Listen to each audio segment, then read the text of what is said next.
This is your game master Nate Nasty here at the Conspiracy Outposts. Fall of Medenvard, Feast and Famine.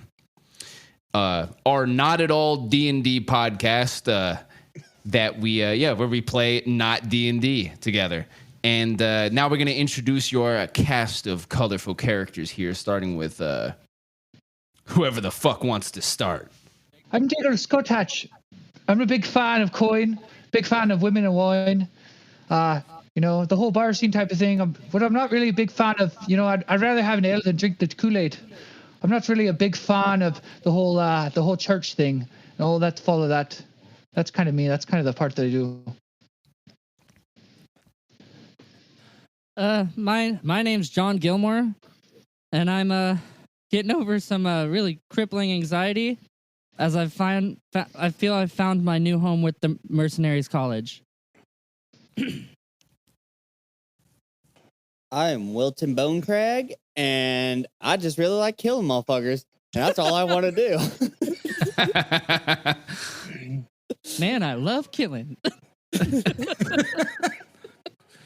I'm Edgar Nolan. I'm here to revenge my friend, my fallen comrade. Find out more about the Severin cult. More about Malfora, and I love the smell of lilacs.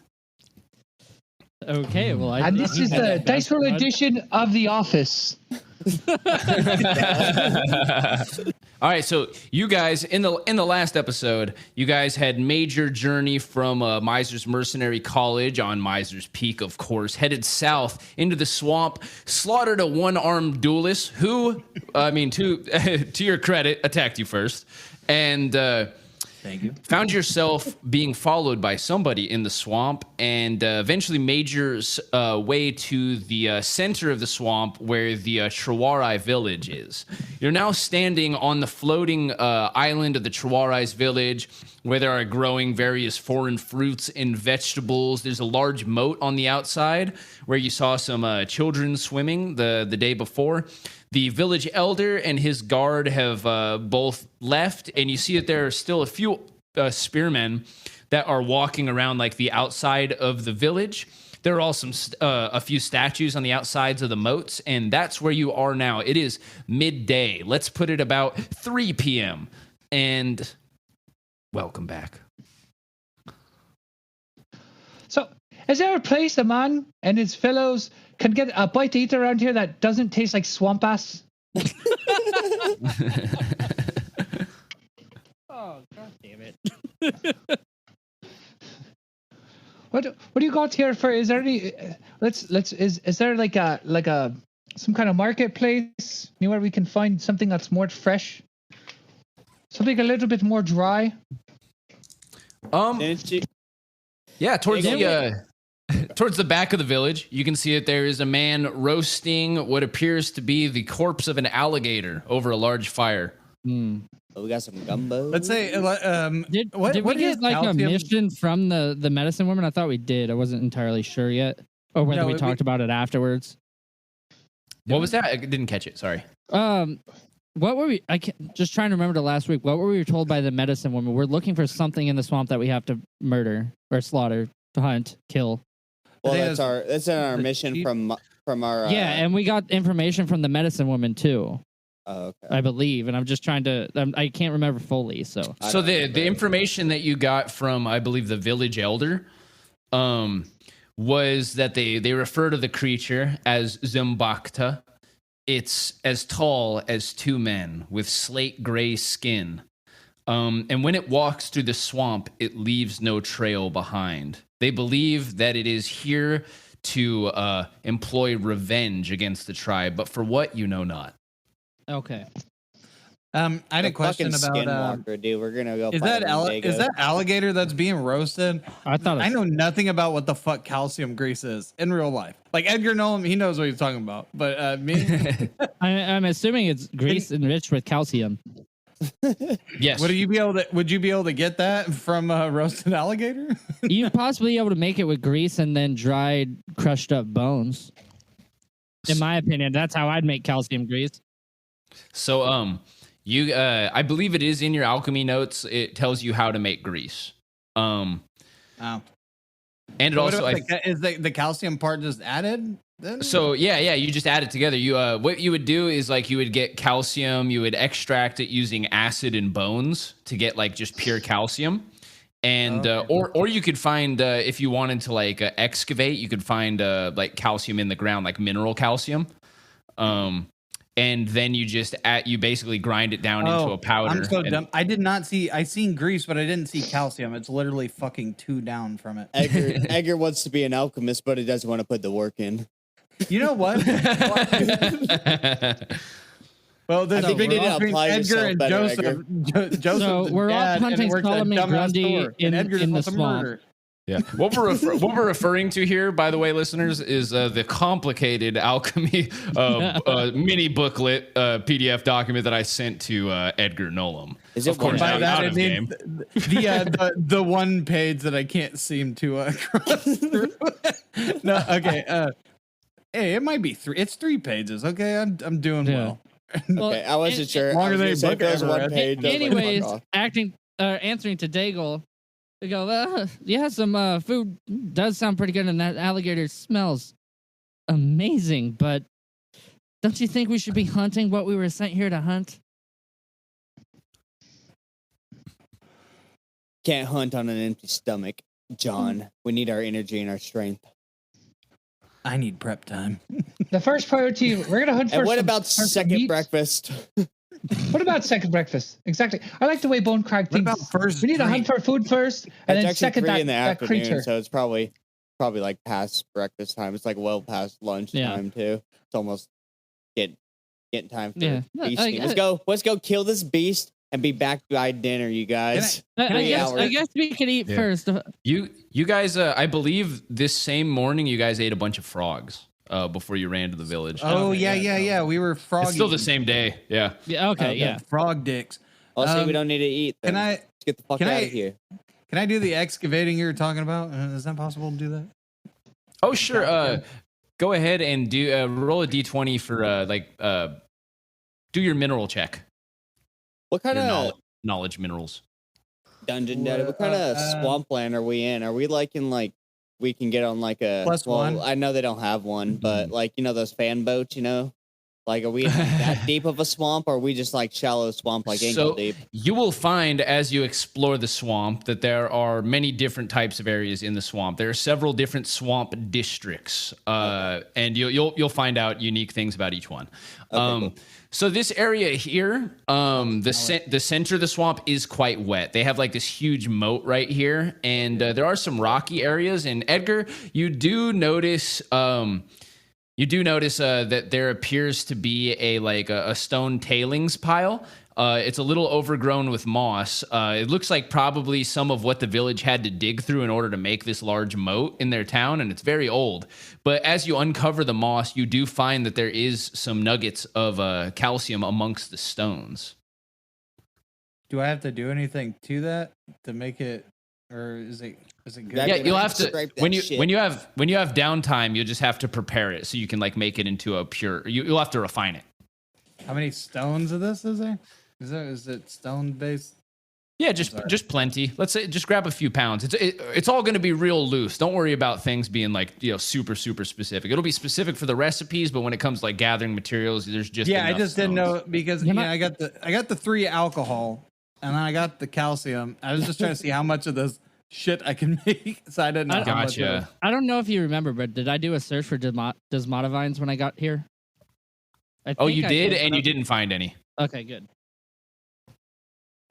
So Edgar Nolan goes into the pile of stone tailings, and you see him like uncovering the moss from the stones and plucking up these stones with white bands in them. Can I just? I want to send Dale Griffin up just to scout around.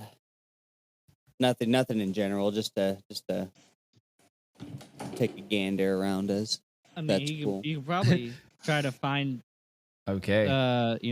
signs of distress in there, maybe where something as big as broken shit. The falcon flies up into the air and just takes off in a big circle around the outside of the village. And he comes back a few minutes later and lands on your hand, and he doesn't give you any signals. Hmm. What does that mean? I don't know. I'm not a bird expert. I thought you were a bird expert. I think he wants. You are literally the bird expert. Well, It's either everything's all clear or it can't find what we need to find. anyways, where do you guys think we should start looking for this, 2-ton monster of a gray beast that we've been sent to hunt? Did this lady give us a direction, like an area, or did she just say what it is and it's out there? Yeah, just said that they've seen it. So the only place that they've seen it is around the outskirts of their village. And the way that you came from in the north, they said that they found some dead bandits there. But I think that's all you've heard from them so far. I'd like Dead to bandit. go to the tavern or if there's an inn there or tavern, something like that, where people congregate. I'd like to go there and ask around. Consummate? Congregate. There's actually trying to fool. there's actually none of those that you can see in the town. So basically, the way this town is organized, there's the medicine woman's hut to the west, but all the huts are like stood up in the trees at the.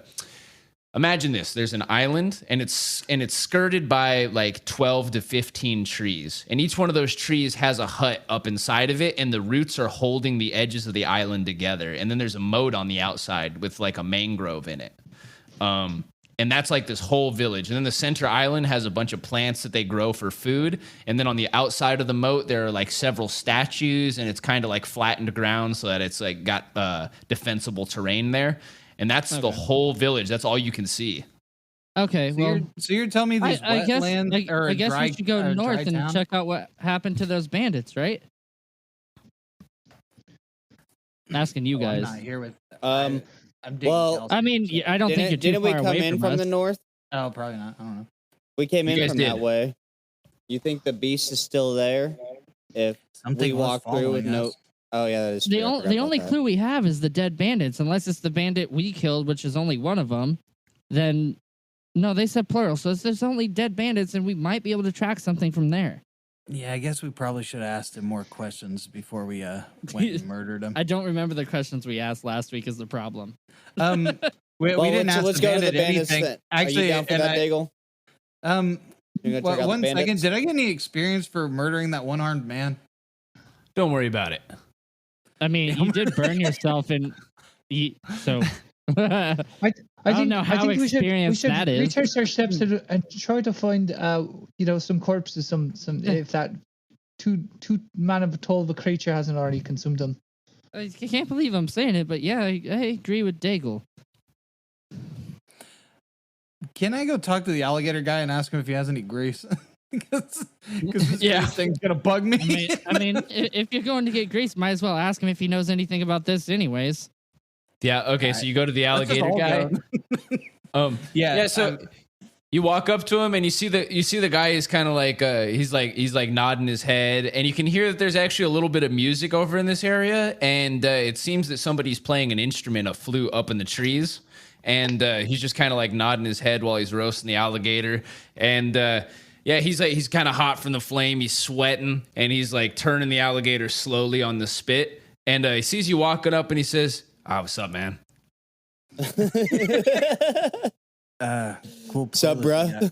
Hey, you wouldn't happen to have any spare grease you're keeping around? I know it's a weird question, but He's like, listen here, buddy. There's all the grease you want. Look right there. And he points to the alligator, and you just see that it's like leaking oil from, because like it's on the slant at like it's on the spit at a bit of a slant, so you can see that the oil is just like leaking right down its tail. He's like, yeah, take as much as you want. I appreciate that. Can I fill up some Fill up a wineskin, or do you not have one? No, I got He has vials. That's what we call it. Vials. I guess if he had vials. I guess Can I while fill he's a- filling. Oh, go ahead. Can I fill up a couple of vials of it? Absolutely. By a couple, I mean like 3.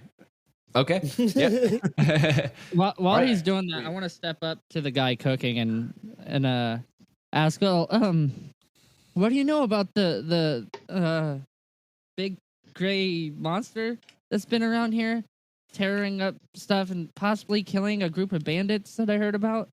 He says, "Oh yeah, man, that thing's like real scary." Well, I understand that it's scary, but like, do you know anything else? He says, "I know. It was here not that long ago. Like, how not that long ago? Couple days ago. Saw it on the outskirts of the village. Tried to shoot darts at it, but they didn't seem to go in. They just kind of bounced off." Yeah, because for one, that is a bar game. That's not a weapon. You're going to need real steel to challenge a beast like that, and that's why you have us mercenaries here. Was this around the time that the bandits were killed, or when? When did the bandits happen? He says, "I don't know, man." He says, the bandits that come out this way, he says, they just seem to kind of wash out. You know, the swamp takes care of them. But lately, usually they turn up with snake bites. They're tore up by alligators. He says, but lately we've been finding them away from the water. And, you know, they got broken necks, broken arms, split spines. Look gruesome, man. I don't know what's happening to them. That's why we're here. Oh yeah, you know that's like chief stuff, man. I don't pay attention to things like that. You know, I'm just the alligator roaster. We talk to the chief, but sometimes people around the village know a little bit more. You know. Oh yeah, I know loads of stuff, man. What's up?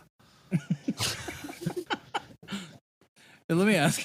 Actually, since we're here, what options do we have? Is this like an NPC? Like, you guys got Malphora out here? I knew he was going to ask him for drugs. He says, "Nah, man, I never heard of that. What's that?" It's a game changer. It's some of that dank, boy. You know what I'm saying? I don't know, man. Something stupid. Never mind. Some of that good. That should make your foreskin feel like it falls. Okay, there's your token. There's your token. Sorry. No, honestly, I kind of expected Joe to just start talking jive like in fucking Airplane. He says, "Yeah, man. No, I've never heard of that stuff. It's got a cool name though." Yeah, it's He says, "So you guys are from like outside of the swamp. What's it like out there?" Civilized.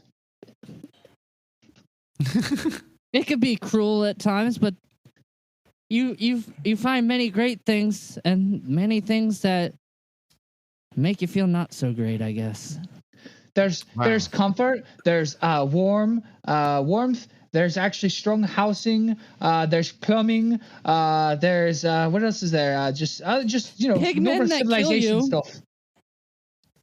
What do you mean, dude? We've got all that stuff here. Yeah, minus socks. He says, "You don't need socks, man. Without if you have your socks on, how are you supposed to feel the ground?"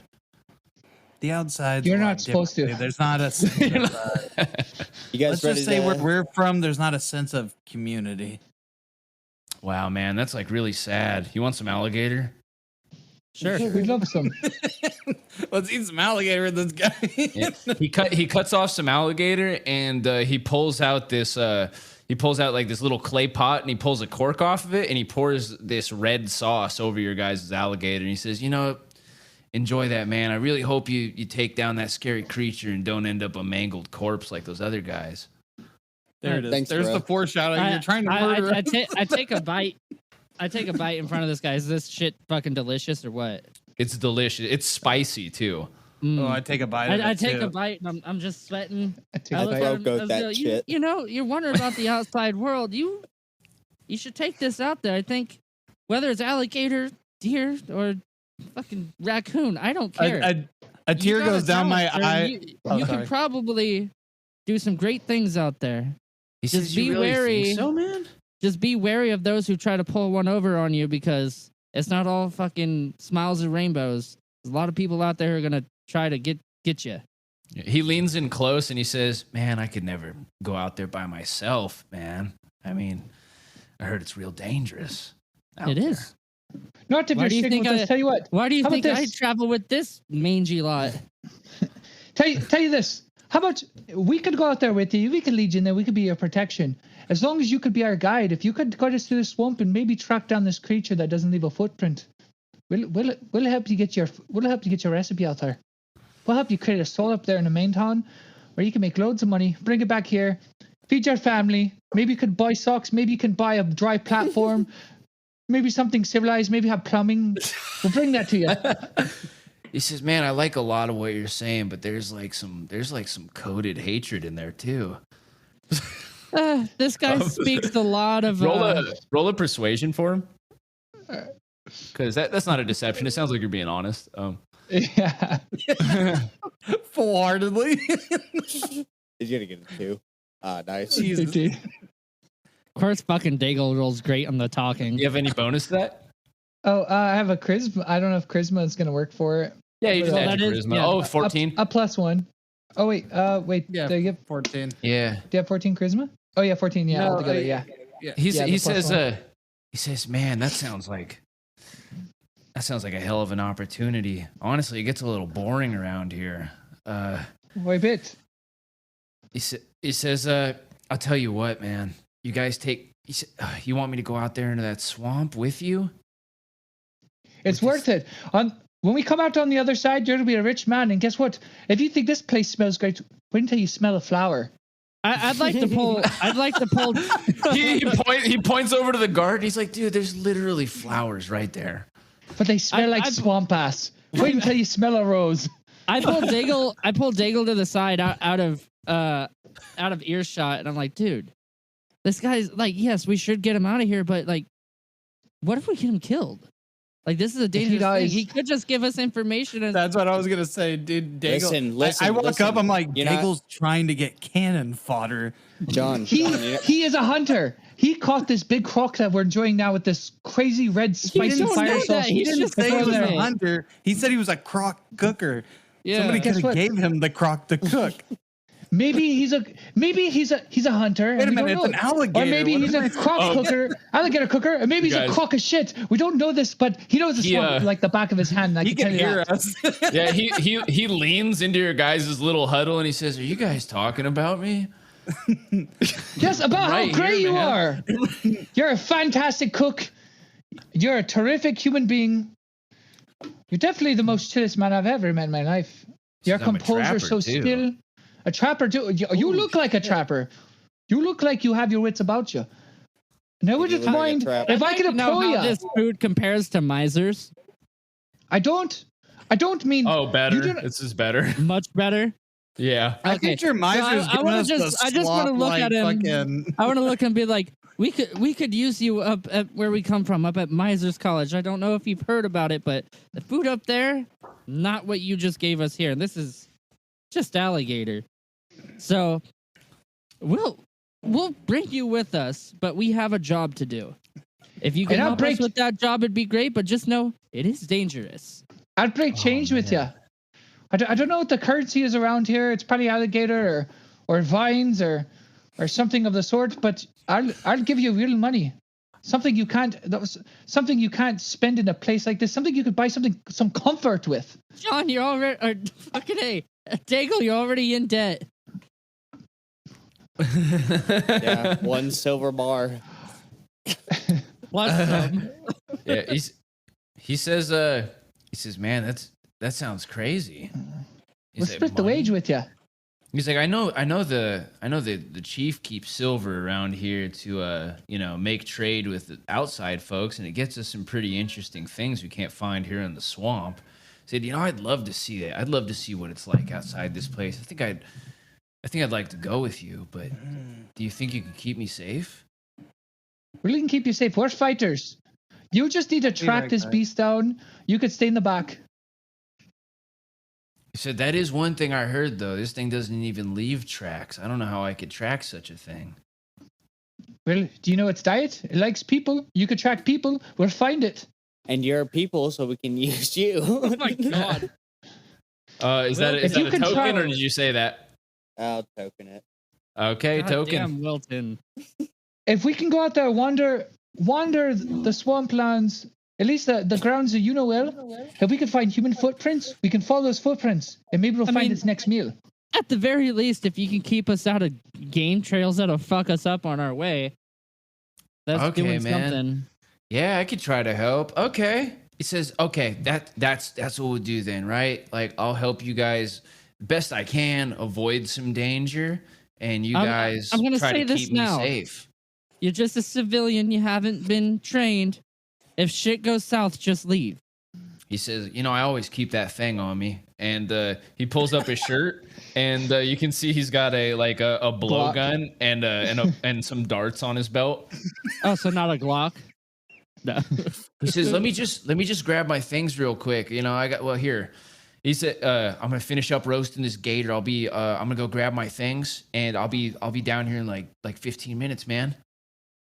That sounds well. We'll be waiting for you. I'm gonna sit and just finish my delicious alligator.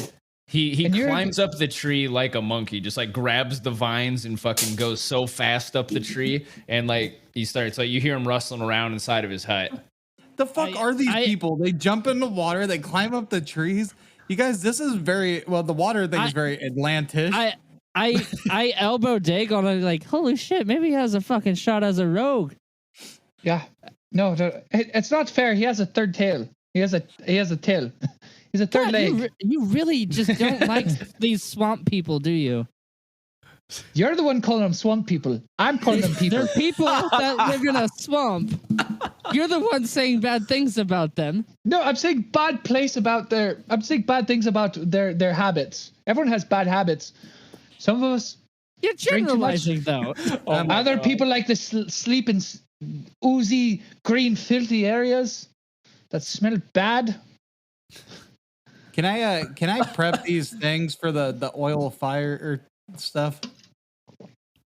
Oh yeah, sure. What are you trying to do? I wanted to make as many of the oil of fire things as I can. I got 3 distilled alcohol, and then the calcium, and then 3 vials of grease too. Okay, so roll a d20 and add a +5 to your roll. Motherfucker. 10. +5. Yeah, +5 though. That 10's pretty decent. It's the middle. Yeah. So you set down to start extracting the calcium from the rocks, and it's taking a while with your tools. So it's gonna take some time before you have the calcium extracted. Wait, can you repeat that? My whole thing went mute for a second there. Sorry. Gotcha. So you start extracting the calcium from the rocks that you found, and it's a little slow going. As you can see, there's pretty thin veins of pure calcium in there. So it's going to take a while for you to be able to get enough to make the 3 vials of the oil of flame. I'd like to. So I'm out of commission until it's done. Just like kind of. Well, I'd like to go sit by Edgar and ask him a couple questions, if that's okay. Sure. I don't know, maybe it's super focused or what. Don't ask me alchemy. No, well, it's like I'm just kidding. It's going to take you about an hour, and then after that, it'll only take about 15 minutes to mix up the oil because it's a very simple recipe. Okay. Edgar, what would be to this man to grab his pub game darts? I think it'd be very wise of you to go around finding ingredients so you can make poison. It seems like the element to do so. Hey, Daigle. Poison? I want to go up to Edgar and I want to talk like closely to him, just keeping it between ourselves. Because I don't think. Well, I just go up to Edgar and I'm like, hey, from what this guy said, those darts don't penetrate this thing's skin. Do you have any more of? Well, that shit that melted your hand. Yeah, that could probably take something down with a thick skin, or at least get it to where we can hurt it. That's why I'm trying to make some stuff that burns things. Do you remember the South Forest? Yeah, I'm about to do 1/32nd of a percent of that, or a fraction of that. I don't know. That's a weird number. I have my qualms with fire because of, the past. Yeah, I have my problem with pigs too, but we gotta do. No, but that's stuff that I'm just sitting really here making that stuff that fucked your hand. Do you have any more of it? Yeah, I got a little bit. Let's save it for this monster. Oh yeah. Wait, have you? I'm also gonna need. I mean, we're not dealing with something that falls to normal means. He shot it with his blow dart and it did nothing. Wait, what is? Who's to say that guy has good lungs? Yeah, I mean, his figured main that, weapon is a blow I figured dart. we're not gonna do much with just physical things. It's I mean, I don't know. I'm just gonna do So fire. after a few minutes, after about like 20 minutes, Edgar's there on the ground. He's carving out the calcium from inside of these rocks and throwing the spent bits behind him into a pile. And the guy comes down. He's got a leather like rucksack on his back, and it looks like it's like full of some stuff. And he comes and he sits down on the ground and he's like, "What are you doing with these rocks, man?" I'm I'm extracting them for calcium. Man, you guys are weird. I don't even know what that is. Oh yeah, while I was waiting, if I could have filled up my water skin somewhere and gotten a drink, I'd like to do that. Oh, absolutely. Yeah, there's a well in the center of the village. So everything's gross in the moat, but in the center, there's clean, fresh water coming from the well. Yeah, I I just think we looked should at all my do water that. they Yeah. don't I shit just in. looked at my stuff and I have -1 water, so I got 3 water skins filled. I had a question. What's the antitoxin? And then it has venom. Is that poison? Okay. Do I Yeah, have? You poison yourself. You can make anti-venom, and so that one I figure you would definitely have to ask questions. So you need a farm animal in order to create the anti-venom, because what you do is you this is Test like on 'em? this is the historical way of making this shit, and they actually still do it with horses and stuff. So what you do That's fucked That's up. hella funny. is you take extracted venom and you give it to animals in small amounts, and as their body reacts to it, it creates like this kind of like plasma or some shit that like is able to like help them prevent from the venom. And over the period of like a few days, like they do it in a couple of weeks, but I'm not going to make you take that long. I switched it to just 3 days in our game, and you basically just run trials through them until you get an anti-venom, which is extracted from their blood. Okay. So wait, so do I That was not the have any weirdest way of bug. making just regular look at poison this or? sexy boy showing his titties. You can make area, poison. titties off. Making But that's poison a cure. is as easy as extracting it from a deadly creature or plant, or if you want to make like more of like a mineral poison, like a metal poison, I mean- would be that'd be different. Just on a out of game but in game So- note, dude, we're in a swamp. Look for bright colored fucking frogs. No, that's what I was Well, that's saying. what I was saying, milking. I ask was around the milking village. toads, but Ask around Yeah. the village. You'll find Um, ingredients. Oh yeah, I didn't ask the. yeah, I was just. I don't have anything in my recipes that Oh. that looks like it just makes just like. Learn. I Maybe you can don't learn. know. Maybe No, someone Yeah, can teach you here. poison is naturally existing. That's why it's not in the recipes. You don't make poison; you Okay. extract it. Okay. Okay, The, that the would make cook is sense. back, right? The cook is back. Yeah, he's been Yeah, he's sitting here. back. He's like, man, that's weird, dude. What are you doing with those rocks? Well, I I don't even know thought, what Yeah. calcium hey, is. so Yeah. what's your name, anyways? I don't think I caught it. Oh, my name is Lokar. Low car. Low carbs. God damn it, Joe. He says no, Lokar. Oh, okay. Lockhart, you're quite the gentleman for being around these parts. Why are you I'm saying Dagan. stuff like that, man? I'm John, and I got one more it's almost question like for as you. if you would. It's like almost as if you would expect I wouldn't understand. What are you talking about? You're a fine creature. He's not a Really? moron, Daigle. He has Re- good taste in music. Really, Dago? Isaiah's I'm Creature? sitting over there. He has good Fiddling taste in around food. with Yeah. it. He says, "Yeah, I love flute, and other flute's pretty good too." Skin. I bet. I bet a great day for you is just a day in the sun, listen to flute all day. Just sit there and relax, huh? Just stare into the treetops. It's Sounds very about- peaceful and calming out here. Yeah. It is. It is I very Makes good unproductive. alligator I got- and I very got a good question taste in for you, music. He's an Lockhart. artist. Low cart. What are the low card? Right? Yeah. Low carb. Lockhart. Low carb. Yeah. Okay. Low Yeah. carb. God damn it. I got one question for you. Do you know what desmata vines are? Desmata vine.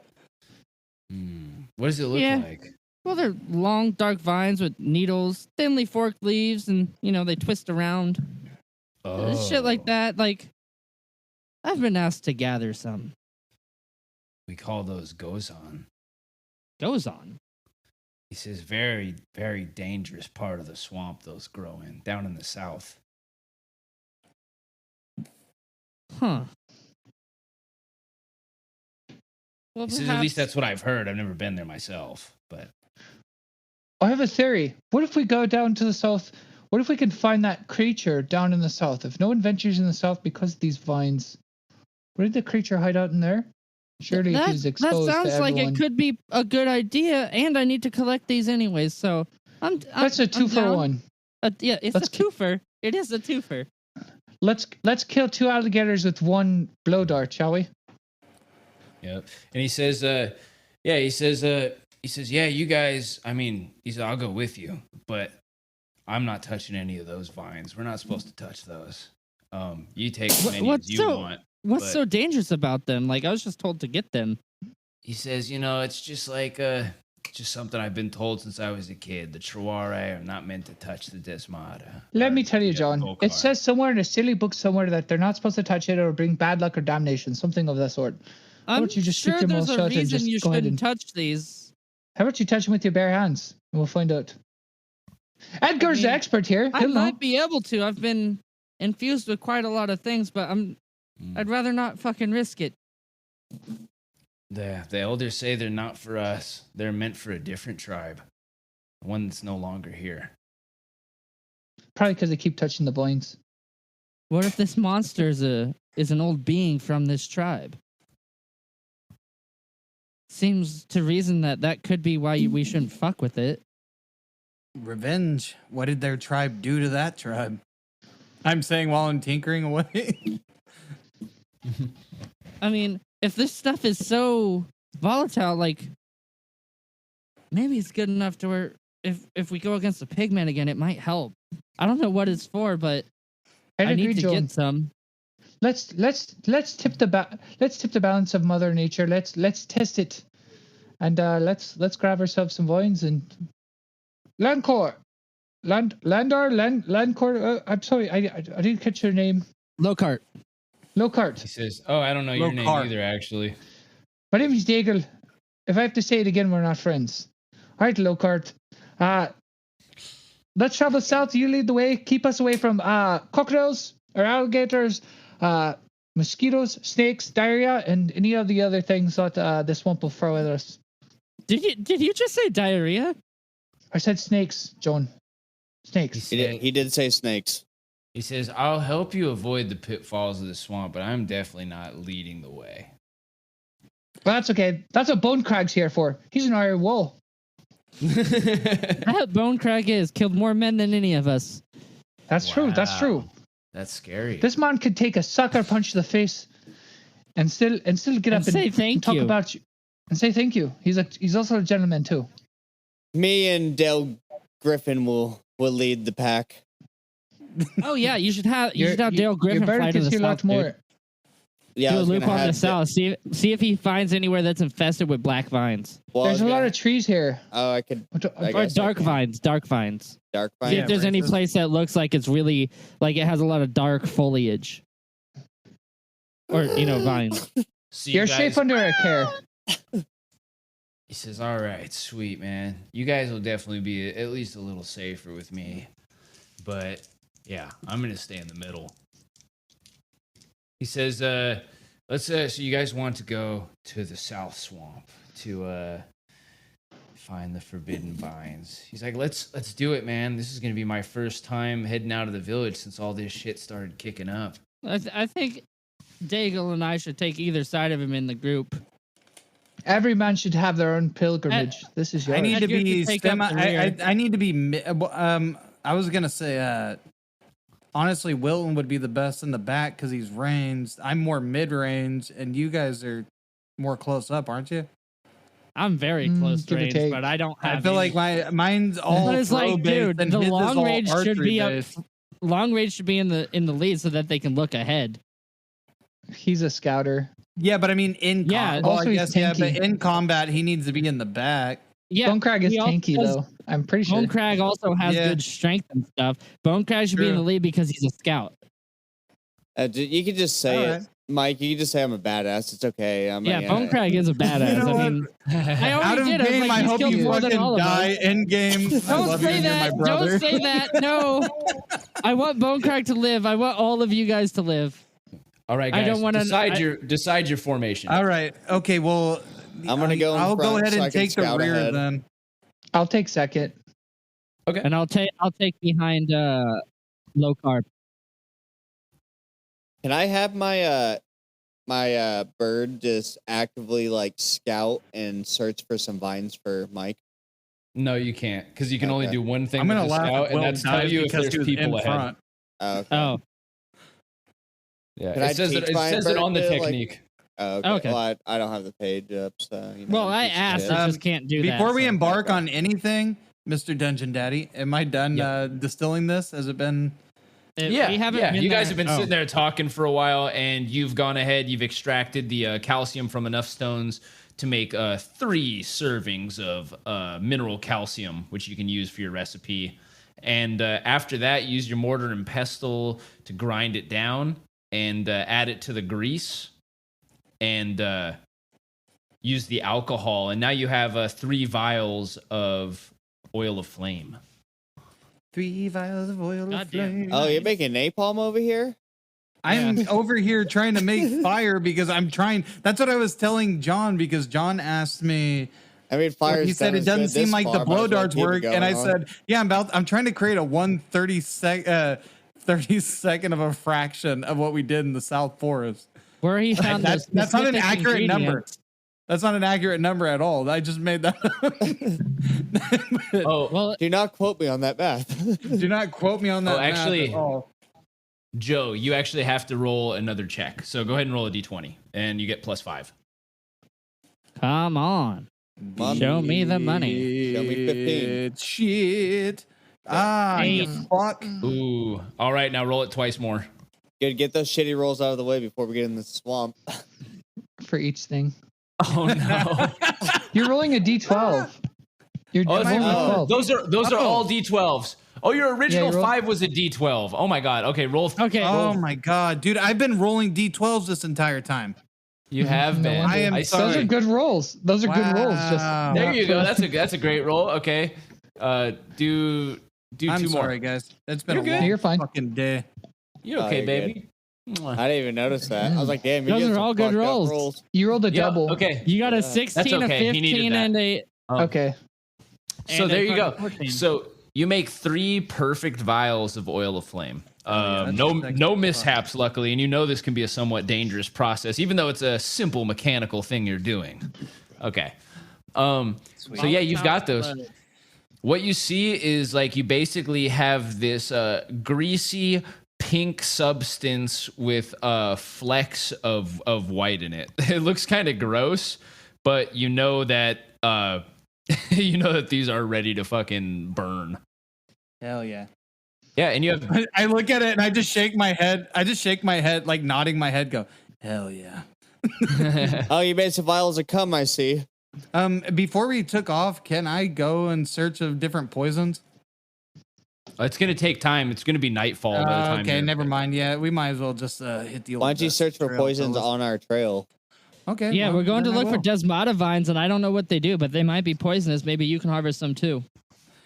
Maybe I'll be able to look at them and see if I know anything once we see them. Possibly. That'd be kind of dope. That way I know if I need to touch them or not. It's all Mr. up to Dungeon Botanist. Daddy if we find any.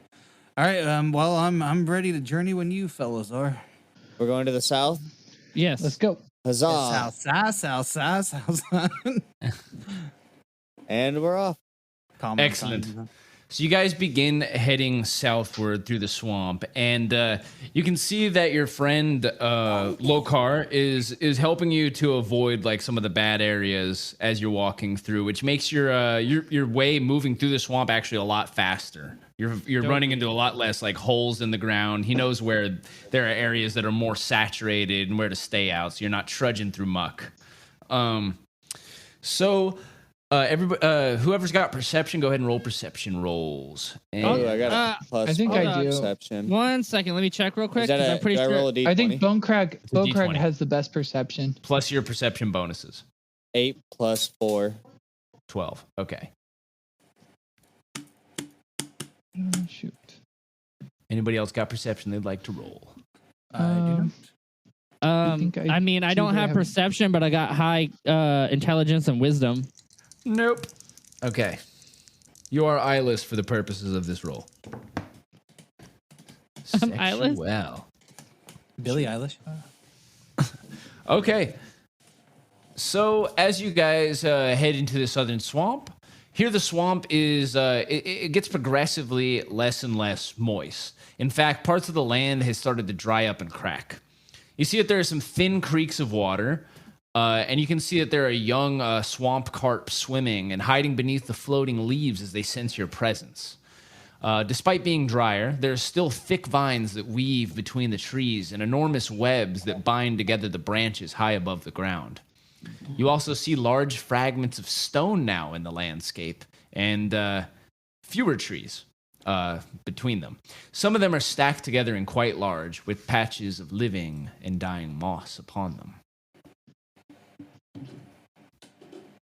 I want to do a look around for the Desmata vines. I don't want to leave the trail, but I want to just do a quick glance. Absolutely, and you're going to have advantage because you have the description of them. Yeah, and it's I say quick glance, but I want to like actually take a good look. I'm just not leaving where I'm at. I'm just looking around. Can I send my bird up? Yep. So as you guys are getting here too, it's getting to be evening. And then whether it's intelligence or wisdom is both +2. Yeah, roll another d20 because you have advantage. Dobie. +2. Nice. Excellent. So you can see where there is a large cluster of stones not far from you. It's between these two big trees. There's a big cluster of stones, and it appears that growing out from underneath these stones are the black vines with the needles. It's like, oh shit, that's them. That's the Desmata vines. Lokar says, "Oh man, I never seen those before. Those things look hideous." Yeah, but I need them regardless. I turn to Wilton and Edgar and I go, Wilton, watch my back. Edgar, please check these out with me.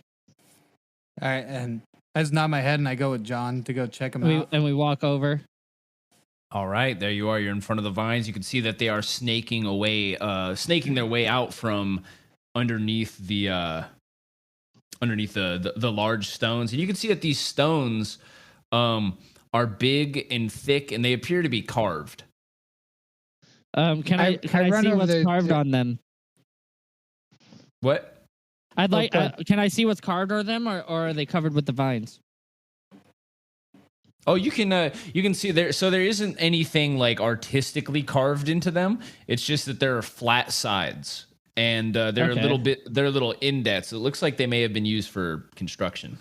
Okay, I turn to Edgar and I'm like, have you ever dealt with these in your alchemy? Like, do we need to be careful touching these? Because the fucking Lokar guy back there, he says not to touch them. Can I run over to them and say, do I need a roll for the because roll your knowledge. Nolly. Come on. Oh, I don't have a dicey. D20. Come on. D20. Fuck. Fucking bitch cunt. So yeah, no, you're not familiar. So you do know of the name. You've heard it before from Aaliyah, but you don't know anything of the properties. You never went into details about what they are they safe or anything like that. You just know that they're used for some kind of recipe. Can I run over there to them real quick and I run over there where they're by. Yeah. Guys, this I don't think this is any fucking fauna here. This is something fucking crazy. I think this is a creature. This isn't fauna. This is something alive. Nothing moves like that. I turn to them. I fucking see a tree. The most it moves is when the wind's swaying. This thing's fucking alive. This is an octopus. This is a fucking fine thing. I take my cleaver from my belt and I say, "Someone, give me a piece of cloth." Hold on. John, I would like that you reconsider what you're about to do because this thing is a creature. This thing is not even a fucking vine. That's a fucking tentacle. I was told to collect it. You're told to collect it? By who? Doesn't matter. Doesn't fucking matter. This thing matters to me. It's gonna get us all. You look how many appendages this creature has. Hey John, don't you have my canvas? Someone got my canvas. Doesn't someone have a Vegetable canvas? don't I react thought I this gave way. it back to you. I thought I gave it back to you because I was using it as a bag as a person. I gave it back to you. No, because we let fucking do I still have your Edgar lay on it. I don't know. What do you need the cloth, John? What do you need the cloth for? I don't have gloves. I'm gonna grab this motherfucker and I cut don't a think piece we have off. that canvas. Oh no, I do have it back. Okay, Let's never cut mind. it and was figure on out the what bottom of my happens. list. That's why I didn't see it. Okay, If you cut this beast, Okay, I throw this you is the a canvas. fucking beast. I take the canvas and I wrap it around my hand, and I take a swing and I cut a piece of the vine. But I don't grab the vine first. I just swing at the vine in case it Karate has. chop style. All right, yeah. Just cutting the vine.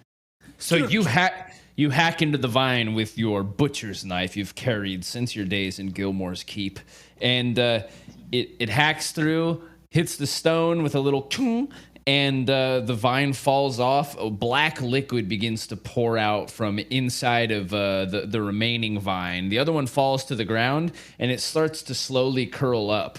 And then you can see the vine that's still sticking out from the rocks. It pulls itself slowly back in between the rocks. I wrap up that Edgar, piece, go making extract that sure black not to shit. touch it. I'm just That's gonna what I was wrap it gonna- up with That's it and fucking put it blood. inside my satchel. I was gonna Stop see if I there. could extract some of the black goo coming out. Okay, yeah, sure. But I take the pieces curling up and I wrap it in the cloth and I put it in my satchel, not my backpack. All right, you're gonna do a dexterity check to see if you can do it without touching. Ooh. And then I have a 1 second. Dex is +0. Ooh, okay, so you definitely get some on your hand. Fuck. You got plant jizz on you. You get some on your hand, and you notice that it feels a little tingly, but other than that, you don't notice anything. Edgar, as it's beginning to retract into there. I guess I wipe it off in the swamp around me. I'm guessing we're still in a swamp, right? There's water around me. I just wipe it off. Yeah, this place is a little drier, but you can wipe it on the ground. like- There's moss. Yeah. Did they witness rocky. it get on me? What? Did they witness it get on me? Whoever I was think next so. to you saw. Yeah. I was like, I know it's touched me, but Unless, none if of you're you. if you're trying to hide it, then make another dexterity I'm roll. not trying to hide it. It's just I didn't know Okay. whether they saw it. I And assume I did. so I'm they right say- next to you. So Yeah. it gets on me. It's like I know it touched me, but none of you fucking touch it. Edgar, take a fucking sample. That's what I'm trying to do. I got steady hands. So that helps. It's slowly pulling back into the rock, but the black goo is still leaking out of it. Go ahead and make a check to see if you can get it. My steady Can I hands help. stab I'm the not getting, tentacle with my getting knife? hit by it, right? Is that Yeah, what no. steady Use hand your, does? use your steady hand. Go ahead. Okay, I don't know what steady hand does exactly. That's why I recommended writing down there's your token, by the way. And that's why I recommend writing down your technique so that you know exactly what they do. Mm-hmm. Okay. So it's gonna be 4 + 5, 9. Okay. Yeah. So you managed to get a very small amount of it, and some of it does get onto your hand. So go ahead and roll a Constitution roll. Constitution. That was great. Okay, so I'm just gonna keep rolling 4s apparently. 4 plus what? It's not +2.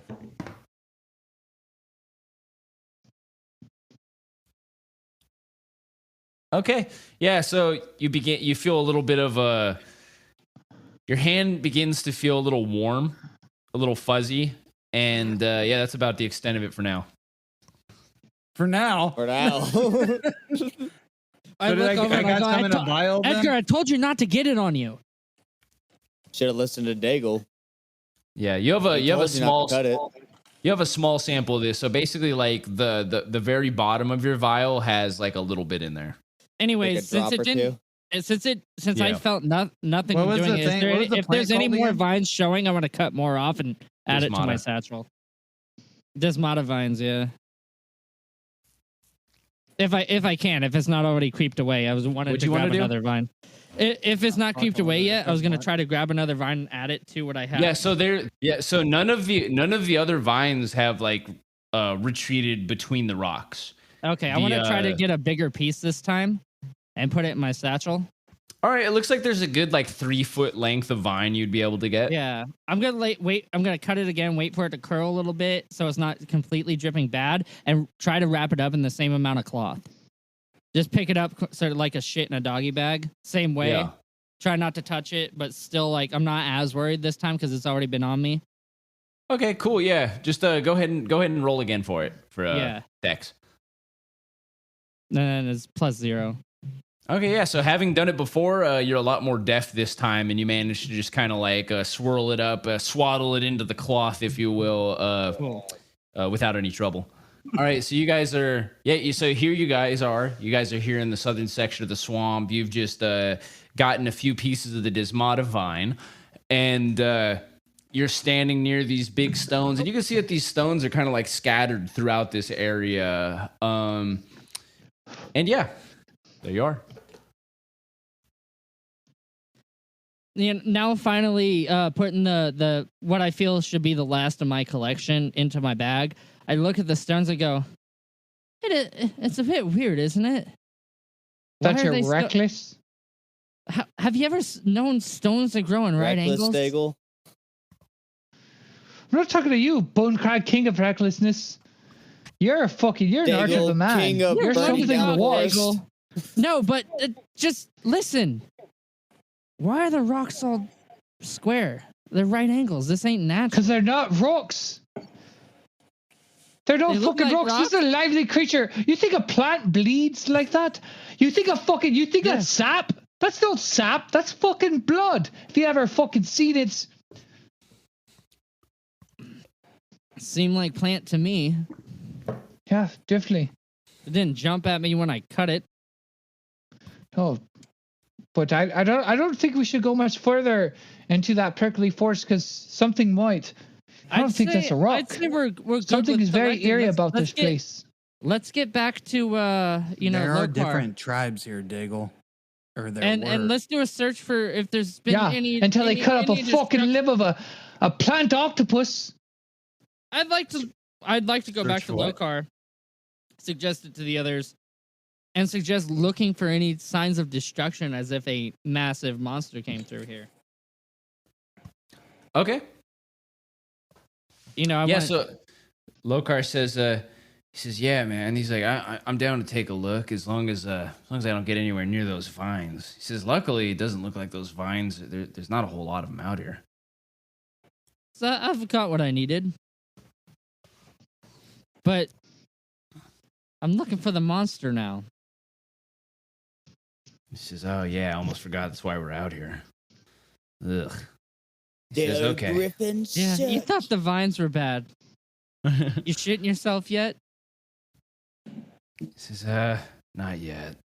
He says, you'll get there. You'll get there. He says, hopefully I don't shit my pants. I only got one pair. Well, in the in the larger world outside, you can have all the pairs you want. All the pants I want? No, that's a fucking... I don't believe that for a second. Well, what are you making pants out of here? You're trading? It definitely feels like having... I don't see any sheep or anything creating wool. He says, no, we use plant fibers. Exactly. Out there, we have plant fibers, we have animals, all the pants you could want. Whoa, all the animal cloth, pants? That's crazy. All the cotton. I feel what I'm wearing. This is fabric armor. It's fucking soft as hell, man. Don't you tease the man. It's not his fault he grew up in such a desolate place. I'm not teasing him. He just doesn't know. I'm showing him what he could get on the outside world. That's something to look forward to. I've seen linen clothes before. People come here to trade all the time, man. Or at least they used to. Tell you had a 12-foot gray man. Many signs of trade when I showed up, so I'm sorry. But he says, okay, I'm gonna take a look for you guys, all right? Yeah, we should all get looking. Lancor, do you see any human tracks? Because that would be bait. That's what this thing is after. Who's looking for what? Go ahead and divvy up the searches. What do you guys want to look for, or what do you guys want to do? Well, I want to send Peter Griffin, or not Peter Griffin. Dale Griffin up into the air so he can search around. I am using my my survival skills to look for signs of clawed up trees, broken trees that seems like they were broken by big things, or just big fucking tracks. As if a bear were to come through, something like that. Okay. Oh, dude, this is. Do I roll? You for have my survival skill. I do, yeah. All right, guys. Wilton went first with his request, so he's gonna go ahead and roll, Wilton. Wilton, what were you looking for exactly? Just searching. Just have the bird search to see if it sees like possible human. Okay. Like, possible creatures. Yeah. All right. Yeah. Well, you can search for humans. So I assume you can search for humanoid creatures. You don't have to. Luckily, you don't have to roll for that though. Oh, nice. So because all it does is like basically your bird flies up. If it sees people anywhere nearby that aren't part of your group or people that are that it knows, then it'll alert you. So it's a yes or no. So flip of a coin. It flies up, and after about a minute, it comes back down, and it comes back down with a little shriek, and it lands onto your falcon glove, and it begins like pecking onto your glove, which is a sign that it saw somebody. I turn to him and go, "What the fuck does that mean? I haven't heard it do that yet." Do I know which direction? Like, I don't know all these cues this bird's giving me. But like when he like pecks on my glove, does he like point his head into a direction like which way like he saw, or like how does that work? No. So this is like at level 1 with the bird. Like you don't get very specific information out of them, but as you level up, you'll be able to get more and more specific. Okay. Oh, so all right, you guys. There's that's kind of cool. You guys, there's someone in our vicinity, so keep your wits about you. I'm gonna continue. And then your survival roll. John.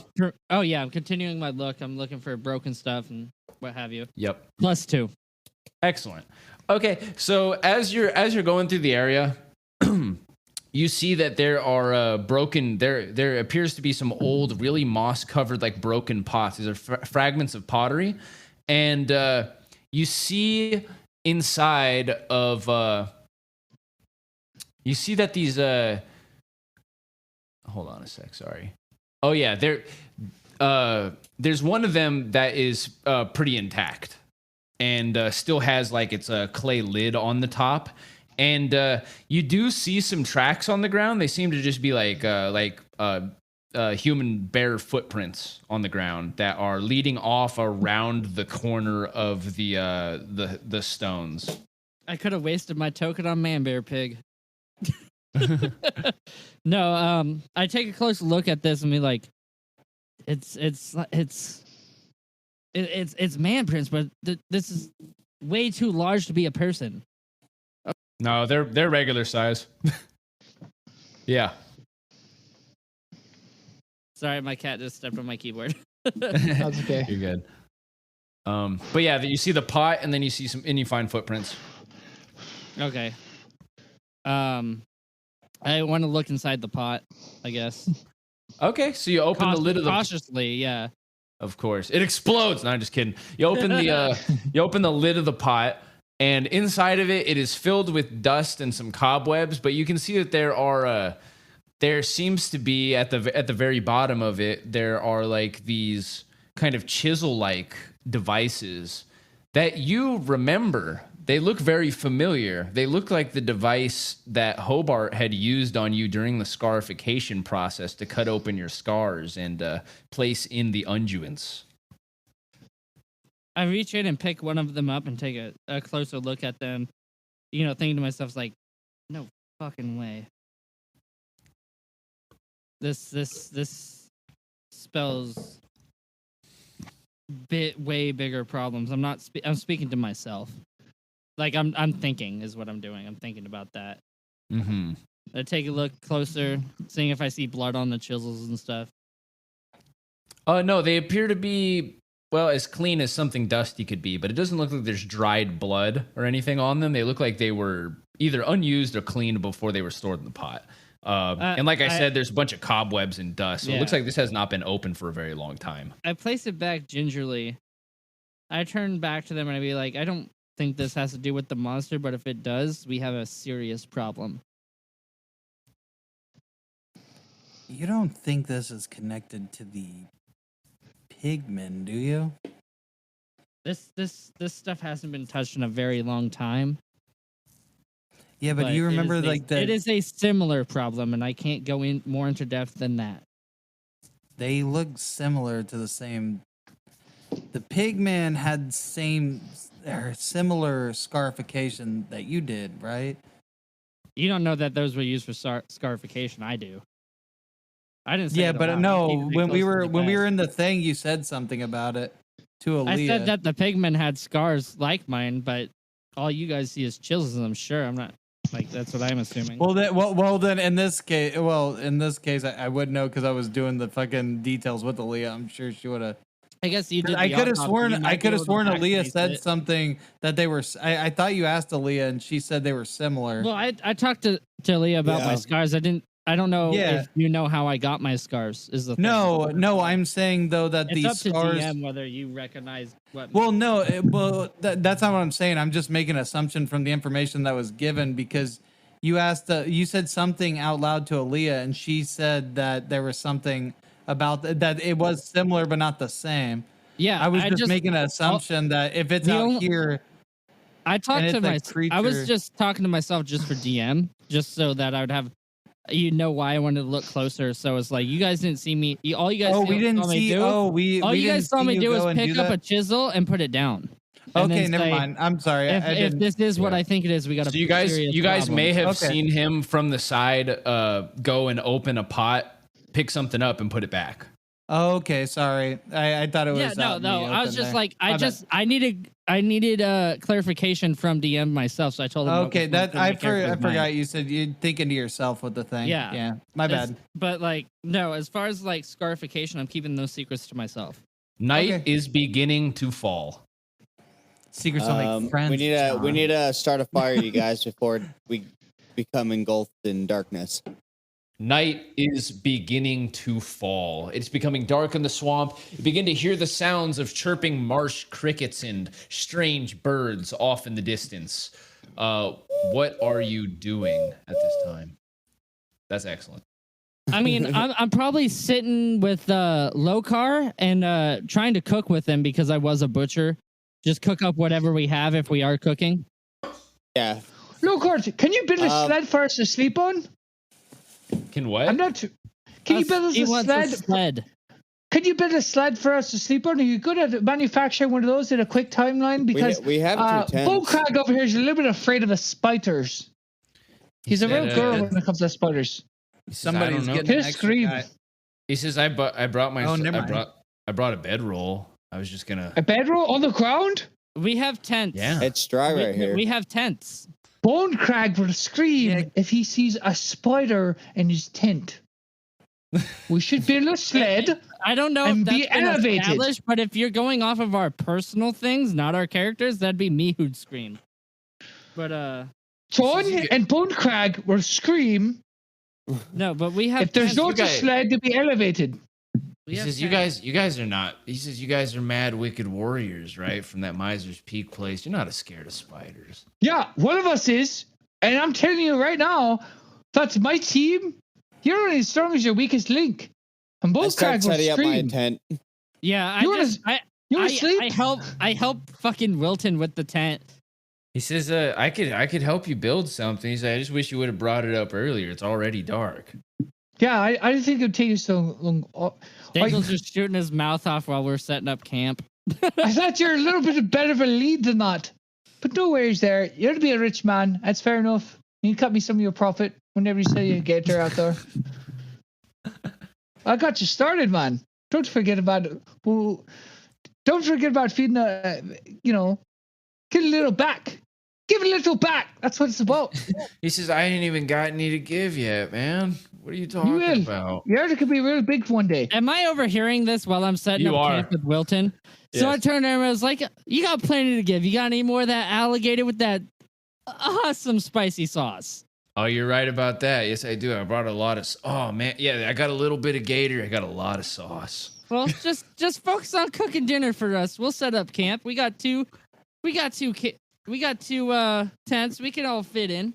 He said, "Sweet." He says, "Yeah, while you guys were like looking around out there, I set up some traps. I'm gonna go check them out real quick." I think I think someone should go with him. Not me. I think you're the trapper. I go up to John and Daigle. I'm like, I'll go. We'll go with that sauce. Swamp rat. Bone Crag. If me and Wilton have finished setting up the stuff, good. I'll go with Wilton to protect Lokar. Okay. So Lokar leads you over to one of those small streams. What are you guys doing while they're going off, guys? I'm gonna have a good night's rest. Sideways. You're just gonna go to sleep now while they're going off. You prick. Hey, you're not even gonna. It's wait all for about dinner? good sleep. You need good rest. You need to be well rested. Yes. Edgar, you should brew some potions or some shit. I don't know what you do. Yeah, Edgar, you should. I don't think you guys. I don't really think I got the stuff to do any of that. Why don't you? A well Actually, rest no, you know is what something that should never be neglected. Okay? Yeah. Okay. Can I stay awake and just kind of like excavate the near, like the small radius around the camp just to see if there's anything worth getting? Oh, sure. I don't know. Yeah, sure. Go ahead and make a roll with your knowledge check. I guess you can check out like the rocks. It's going to be a little difficult because it's dark. You're going to need a torch to do any of this. There's all manners of plants and shit like that. Like, I mean, you'd probably have your best bet looking for plants. If you're looking for minerals, you'd probably want to be in an area that's more mineral rich. Swamps are typically like very deep with like sediment and peat and stuff like that. So there's not a whole lot of stone. It's actually very odd to you that there's a bunch of stone in this area. All right, so let's get back to what's happening in the game right now. So to clear up what's going on, Edgar, are you deciding to do anything, or are you? I'm you just see gonna Daigle lays out his mat and he's like getting ready for bed right now. I don't want to stray too far from the camp, just in the small radius of the camp, like a medium where I can. Where are you guys camping, by the way? Like, so, I mean, there's areas with trees, there's areas near the stones. Like, where are you guys actually trying to set up your area? In the center of a clearing? Like, what do you want? Probably near the stones. I figured I was gonna say near the stones because that way we don't. I wouldn't say that. Like, if we're arguing about where we should go, I would say not near the stones because of the vines, in case they are somewhat sentient. Yeah, like they're not growing from everywhere. But because I thought we had walked past there while we were searching. Did we? Walk past. I think we generally probably looked around and met past back where I up. harvested. Because I thought we walked further after I harvested. Nobody said that you guys changed locations. You guys got to the first place where there were stones and described yourselves looking around at stuff and never told me you were going anywhere. So. Okay, so I didn't know. You guys are still at the first place you came to in the south area of the swamp. You guys showed up here. I'd say for me, I would have tried to set up the tent with Wilton in a place that felt like it had solid ground, but not necessarily near the stones because we had to walk to the stones and then walk back to the trail. So you guys have differing ideas about where you're going to set up camp. Well, we all walked back to the trail to meet the fucking guy, Lokar. So it's like we were on the trail. So I assume we just found solid places around the trail. But if they wanted to go walk back over to the stones, that's all them. We set up camp where John's at. We set up camp with So we walked back to the trail, correct? Yeah, sure. Because we walked back to Lokar. I don't think we should be out in the open. I was just thinking up against a stone, it's fine. Near the stone wall would leave our less likely we can be attacked from all angles. Unless someone's gonna hop. The stone. Yeah, we could do that. It's just I walk back to Lokar, and whether Lokar wants to go near the stones at all, that does play a factor. Okay, well, I'm game with whatever you guys want to do. Yes. So you could talk to Lokar then? Yeah, because we walk back to him, and he's our guide in here. So it's like, I was assuming he wouldn't want to go to near the stones. He was just staying on. Well, talk to him. Talk to him. Is this before we left with him, or what's going on? Yeah, this will be before you left because now we just need to know where people are. Okay. So Lokar, do we need to go further? I think it's time to make camp. We could do it on the trail, but it's probably not best to do it from here in case of ambushes. We're used to dealing with a lot of bandits. He says, yeah, we should get ourselves with our backs to like a tree or a big stone or something like that. So we only got to look out in one or two directions. Well, that's what I do. There is that stone wall. I know that Edgar and Daigle wanted. Oh fuck! Sorry, Edgar and Daigle wanted to stop there and make our camp across this. He says, "What by that rock over there?" And he points over to that big rock. Yeah, by the stones where I harvested. Oh, let go, you bitch. He says, well, I don't think we should go to the pile of broken stones where those, where you pick those vines. He says, I don't want to be anywhere near them, but we can go near that big near that big chunk of stone and set up over there. Well, that sounds good. he's checking this. Yeah, that sounds like a good plan. You know this swamp better than I. Mm-hmm. He says, all right, well, yeah, I'm gonna set up over there. I'm gonna go. I said I'm just gonna put my bag down and get ready to go check the traps then. And he sets his bag down. He grabs out a knife, and he grabs out this it's like a long stick with a hook on it, and he attaches that to his belt, and he starts like heading off towards the creek. And then Wilton and I are following him, correct? Yeah. Okay. I look at Bone Crack. Bone Crack, how much silver you got on you right now? What was up? How much silver you got on you, Bone Crack?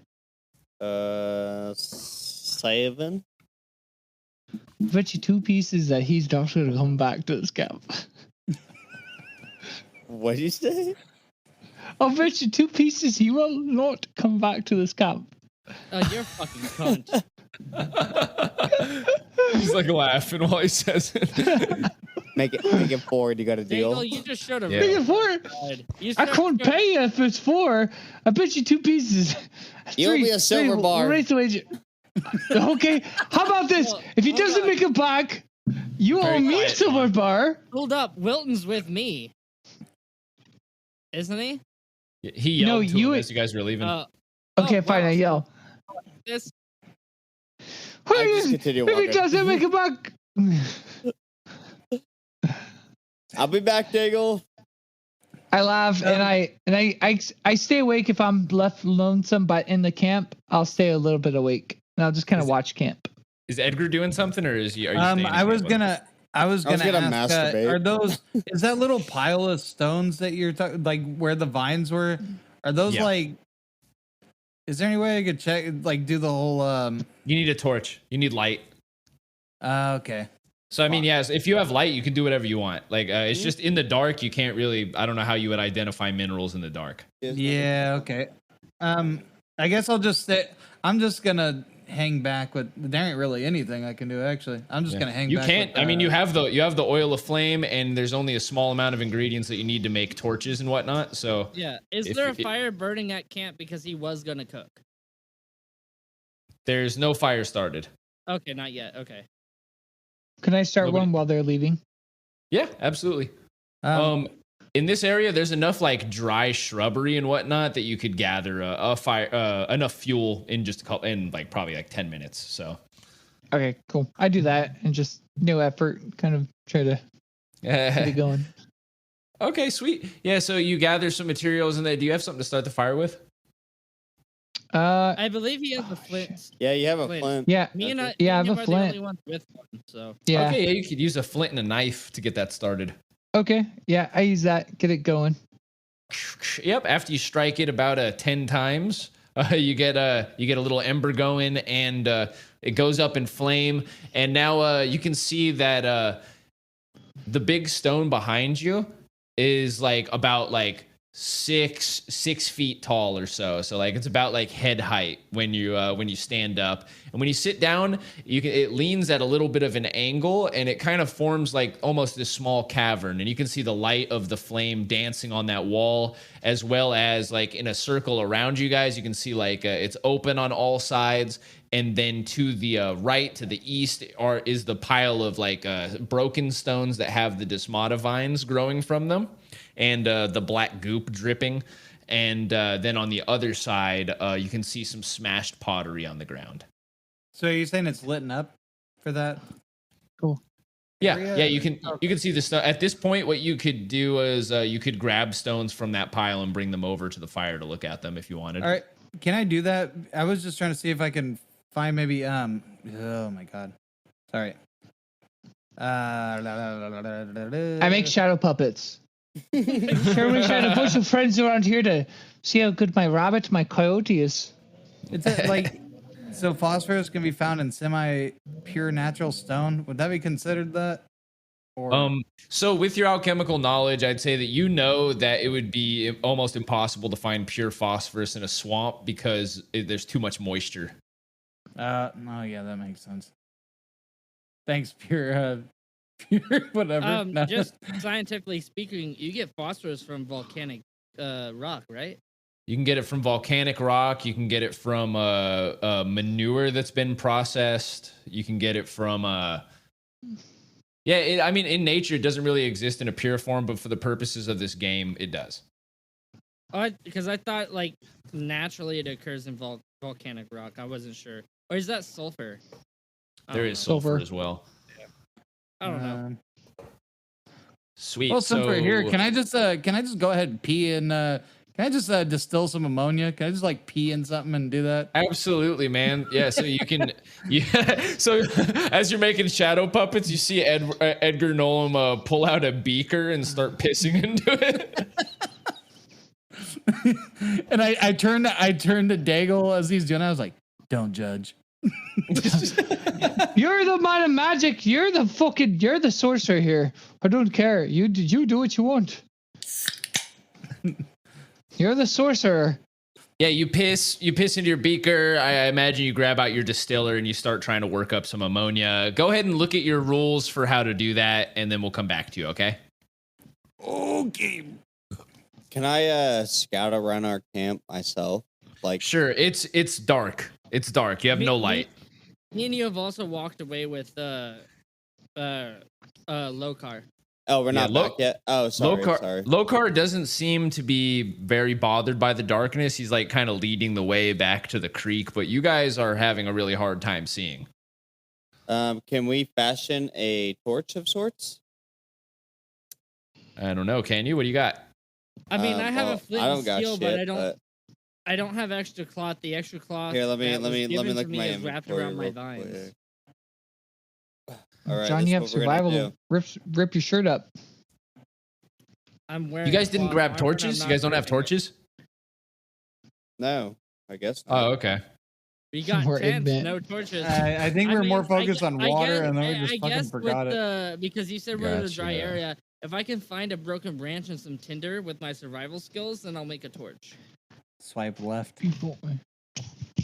What do you think about that, DM? Yeah, go ahead and roll a survival with disadvantage. Oh, nope, no luck. Roll a no. Oh yeah, actually, yeah, that's just gonna be a no. All right, so yeah, in the dark, it's really hard to find to make a torch in the dark. I assume at this point, because I probably can't see, I'm kind of just fucking reaching for Lokar's shirt or whatever, trying to keep him in my own view as far as I can feel. Yeah. But I'm keeping my ears open for anything that might be rustling in the dark. Okay. Yeah, so Lokar noticed this is an awkward situation. I was gonna say, does my knowledge of nature and survival help me? Like, could I find some shit to make a torch? Maybe you can make a torch. Yeah, go ahead and roll a d20 with disadvantage. So roll 2, you take the lower roll. Okay. 12. Damn, son. Okay, 6. So 12 plus 4. Yeah. So you manage to find, as you're scrambling around in the dark, you find what feels like an upturned plant, and its roots have all dried out. And you find like a couple of sticks. So you think you've got like all you'd need is a little bit of rope or some string, and you think you can make like a torch. It wouldn't last very long because you don't have any oil or anything, but you could make a very short-term torch.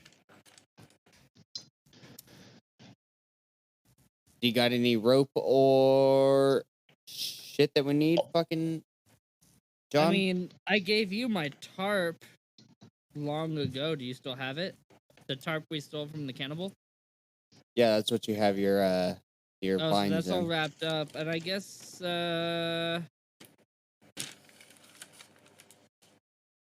maybe I could rip up. Fuck it, I take my cloak off and I fucking ball it up on that shit. The whole cloak.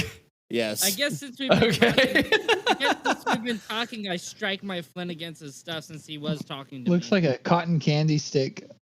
Word. All right, yeah. So now that you're using like the entire cloak for this torch, it's a very big-headed torch. It's like it's like a snowman's head at the top of the torch, but it's a bundle of leather and roots. And I would like to ask, just DM, the rum that I have, is it overproof where it can make the torch last longer? Is it like Is what? 151? Is the rum I have overproofed where it can make my torch last longer? Well, it could definitely help get it lit. Yeah, let's just say it'll help you with the torch. Yeah.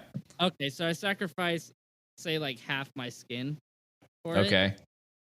So I still have like a drink for myself, but probably not the rest of the party. Mm-hmm. That's cool. I got 2 bottles of brandy on me. Yeah, so, you guys can hear. You guys hear this sound as you guys are like sitting there working together on the torch. You hear like a sound right next to you. What's our guide's name? Lokar. Lokar, is it you fucking chewing? He says, yeah, you guys are taking kind of a while, so I'm just having a little of the leftover alligator. God damn you, man. Pass that shit around, motherfucker. You need to be quiet.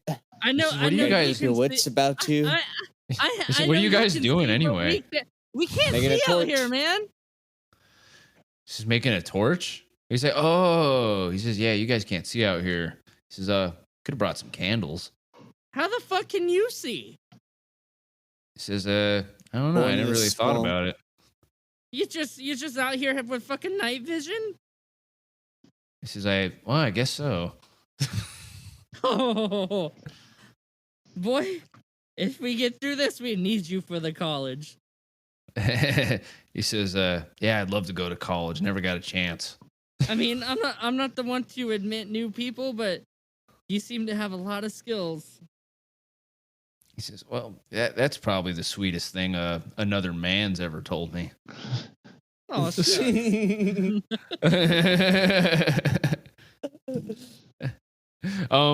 So yeah, you guys get your torch going, and it goes up in flame as you light it with your flints, and it's a huge flame. It ignites a large area around you, like 30 feet, and it's God damn, holy shit! It's nice and hot too. It seems like the leather is slowing the burn down a little bit. It looks like it's gonna last a little while. So he says, Lokar says, yeah, we're almost to the creek, and he hands you guys some alligator. And he just like walks in kind of a crouch, and he's like, and here's my trap.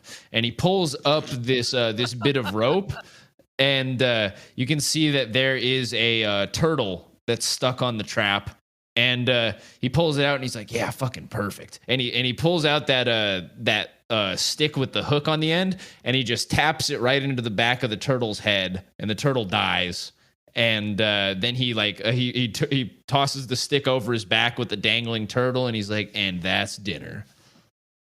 Wow, like that's pretty goddamn impressive up in this swamp. I've never seen that kind of well, I don't know what to call it, but marksmanship. He says, or what have you. But that turtle can probably go to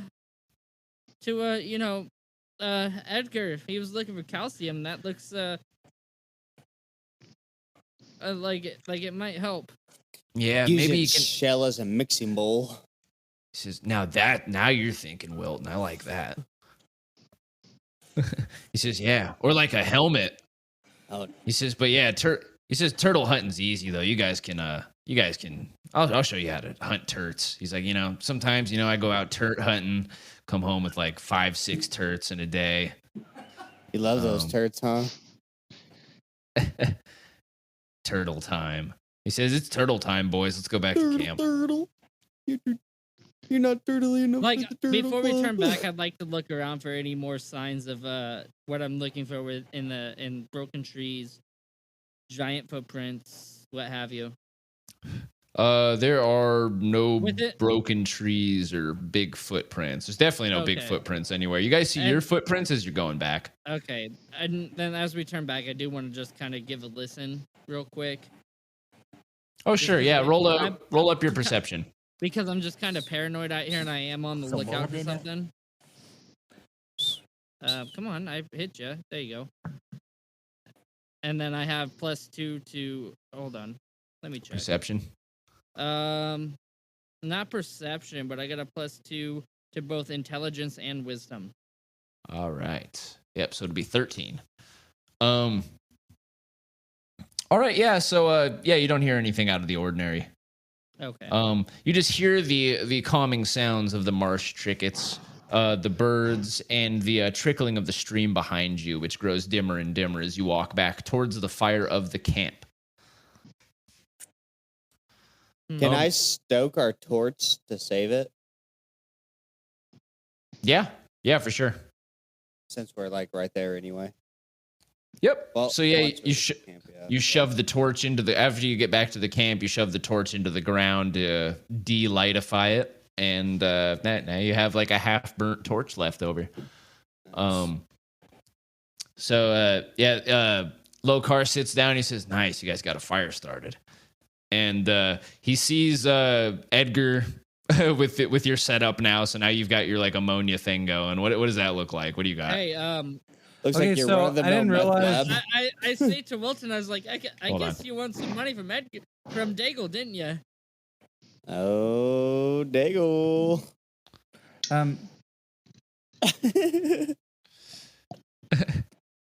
Go ahead, Edgar. So all these things, I have everything that says I need except for a sponge filter. Can I like substitute that with like cloth or something? Is that like just a filter thing? I don't really know what a sponge filter is. I thought I had all this stuff, but I mean, can you use like cloth to like substitute for that or? Yeah, sure. You'll just take a -1 to the roll. Okay. Rolling. They see me rolling. Just gonna get a 1. I got a 2. Of course I did because it's something that I needed. Hold just a moment, sir. So I just pissed in all my stuff for no reason. We'll just stop pissing and everything, Edgar. God damn you. Bam. So after several hours of trying to distill the ammonia, you realize that there's been a leak in your apparatus and you're unable to obtain any. You got a hole in your foreskin. Fuck. Hey, Wilton, you say you bring me a new pestle? Yeah. What? Yeah, tortoise. Turtle like pestle. a tortoise had a mortar. Wait, which one's a pestle? A mortar and pestle. Yeah. You use the turtle. The mortar is the stone. The pestle is the bowl. That's what I thought. You use the turtle shell as a pestle. You can. People, it's historically used. Well, I didn't know what a pestle was, so I would have not have got the reference anyway. So now I know. Grindy part. Yeah. Okay, so Lokar prepares the turtle, brutally chops it up against one of the stones, and bleeds it out. Puts the pieces back into the top part of the shell and uses the shell to stew it with herbs and some of the sauce he had in his bag. I'm just looking on into my mouth watering me like, God damn. I wish we had this at Miser's Peak. Holy shit. I haven't felt this since Gilmore's. And then after I say that, I just kind of realize to myself and just kind of fall silent and look down.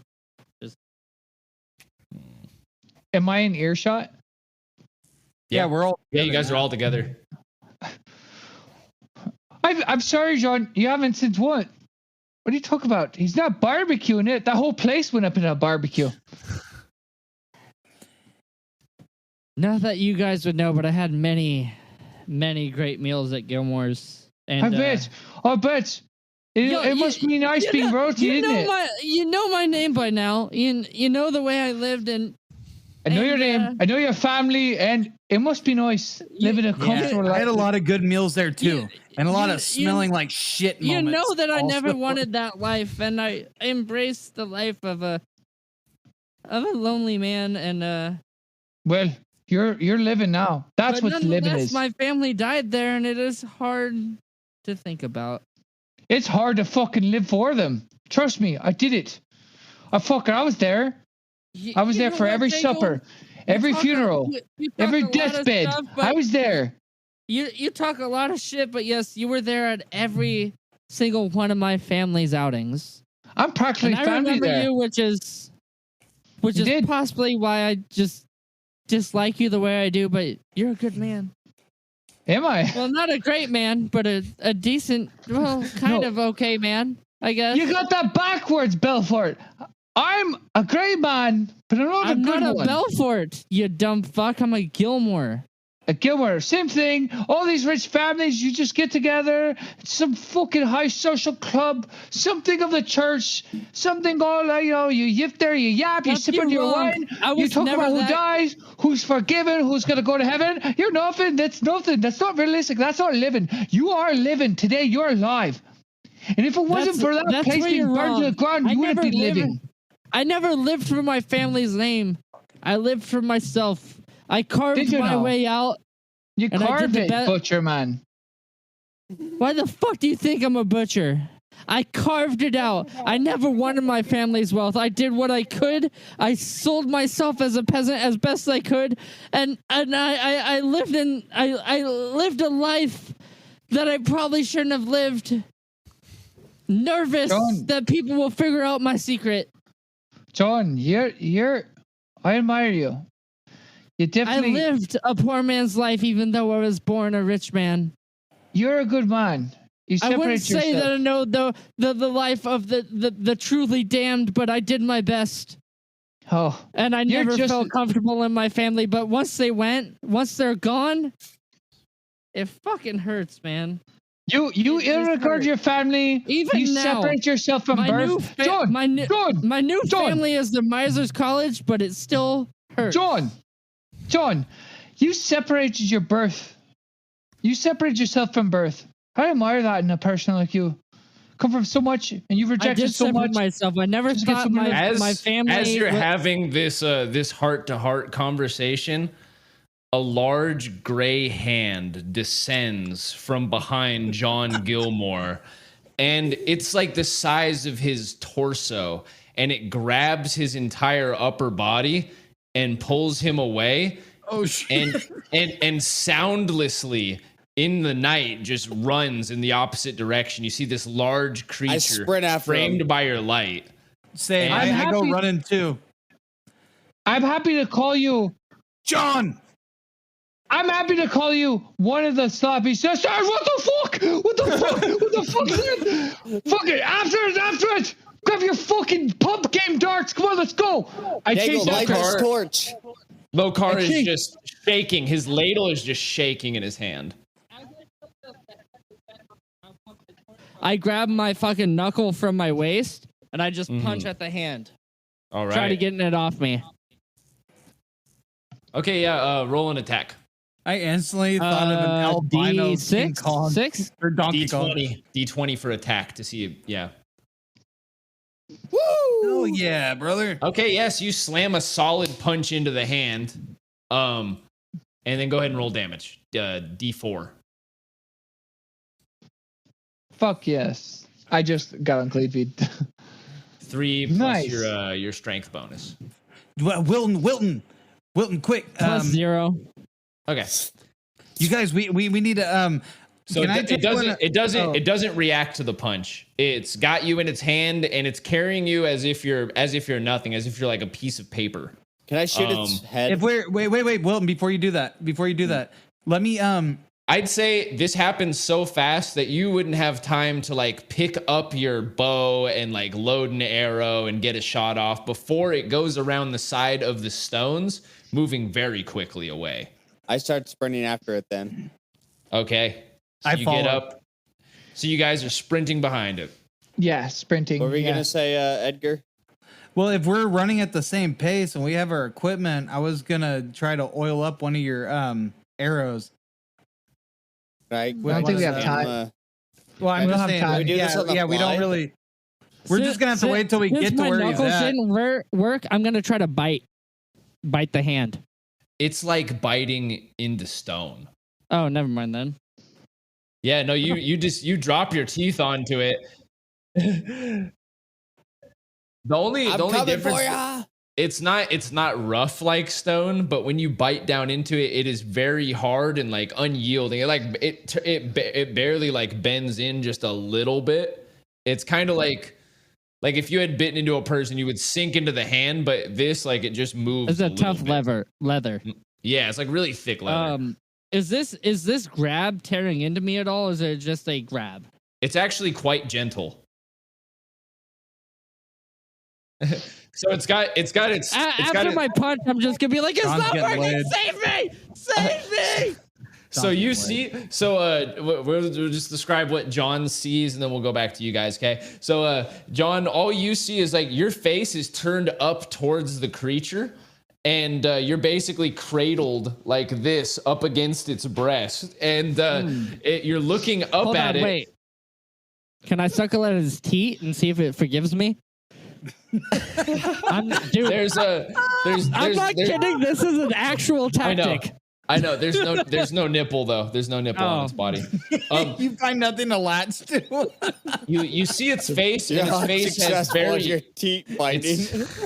We're gonna go back to the people following. Okay, so I'm sorry. Edgar, Daigle, and Wilton are running after it, and this thing is just like you guys are not able to keep up with it. Wilton, sorry. It's Wilton, moving. Sorry. It's moving quickly across the ground, and you notice that it's almost like its feet somehow don't make contact with the ground, because everywhere it puts down these massive feet, there's no sound to any of the footsteps, and it's also not crushing the ground underneath. We can see this creature, right? Barely, because you guys don't have any torches lit. Can I yell out to it? Can I yell out to it? Can I yell out to it? Send Dale out. Forgive us! Forgive us if it's the vines that you're mad that we cut. Forgive us. We're just here to bargain. We're here to trade. We're not here to steal. Forgive us. And I yell at him. You hear a growling in the distance. Wilton, we follow that growl? Wilton, send Dale out to peck at its eyes. And John feels the rumbling of the creature's chest as it growls. We can follow the noise, right? Can we still follow the noise? I figure that Wilton, maybe if there is physical touch to it, that Wilton's fucking bird can do something to it. So in the distance, the creature's still moving. It growled, it stopped growling, and essentially what's going on now is you guys are behind it. It's dark, you can't see it, and you guys are now probably disoriented about where you are in the swamp. It's like very dark. We're just following the noise. All right, Daigle, light this torch that I have. And it's not making any noise. And as far as I know, John Gilmore's not making any noise either. Okay, can I light? John, carry your voice. We can't see anything. John, here's back. Here's back. If you're still alive, you still have lungs left. Over the sounds of the crickets, you can hear your friends yelling to you. I guess he can or can't. He can. I can. Yes, he can. Yeah. I try to struggle to scream, I guess. Okay, yeah, you don't have to struggle. Your mouth is free. We need a torch, guys. We need do we have anything for a torch? I light John's torch. Okay, I light John's torch as that works. I guess you stop to light the torch. Yeah. Yeah, real quick. Okay, so now go ahead and do a roll, because this is something happening in the heat of the moment. So like now it actually matters how much time it takes to light a torch. Normally it doesn't. Yeah, I did, and it sucks. I did, and it sucked. Yeah, so it takes you about a minute to get it lit, and at that time, you hear John's screams like getting farther away. Until they just disappear entirely. Can we still spray in that same direction? Can't hear you, John. You're talking away from the mic. That was for me, and I guess I was just like, am I really about to die again? Oh, he's in character talking away from the mic. He's like, "Hi guys." I mean, no, that was out of character. That was just me talking. Oh, gotcha. Well, did we lose him? The torch is now lit. You guys find to your left, there is like these stones, and you can see that these stones actually go off far into the distance. They trail off. going down. As you like walk further in the general direction of where the thing was running with John, you can see that there is a bunch of stones. There's the broken pots. I want to try something as I'm being carried. It looks like the outline. Hold on. It looks like the outlines of a large destroyed stone structure. Dude, we just got Donkey Kong for our princess. Let's save our princess. I want to take the small shriveled up piece, not the 3-foot long piece of vine, and throw it into its mouth. Let's see. That's Okay. a good dex. You probably don't have your bag on you. You were at camp. You probably I don't. sitting there I thought it wearing was your my bag. satchel. Oh, because I did put up my satchel, not my backpack. You have a satchel? I have both. I have a satchel and a backpack. Okay, yeah, I guess if it was in your satchel, you'd probably have that on. So I'm gonna try to throw the shriveled up piece into its mouth, the small one in the bag. Okay. That's a dex. Go ahead and do a dex check, yeah. And then Dex is hold up 1 second. Let me scroll up. +0. +0. Okay, yeah, so you do manage to like wriggle the wrapped up vine, and you try throwing it up at the creature's mouth, and it kind of just bounces on its face and falls to the ground. And you realize, like, so you're outside. It's very dark, but there's like a bit of moonlight. And now wherever you're at, you feel that the air grows colder, and there's no light at all. It's now perfectly pitch black. You feel yourself carried down into some chamber. Do I And, recognize this feeling at all? darkness, cold. When you're molested. I guess it maybe reminds you of nights in the stone dwellings of Miser's Keep, maybe. Okay. But Well, I didn't know. I yell to the boys, "Follow the stone! Hey, it must lead to a fucking lair. Follow the stone rock. We'll get to a lair where the beast fucking lays, and we'll fucking slay him." I suggest we move quietly. No, I suggest we move now before his bones is all that we have left. Any tracks? Because I'm sure John's probably trying to thrash around. I slapped John in the face.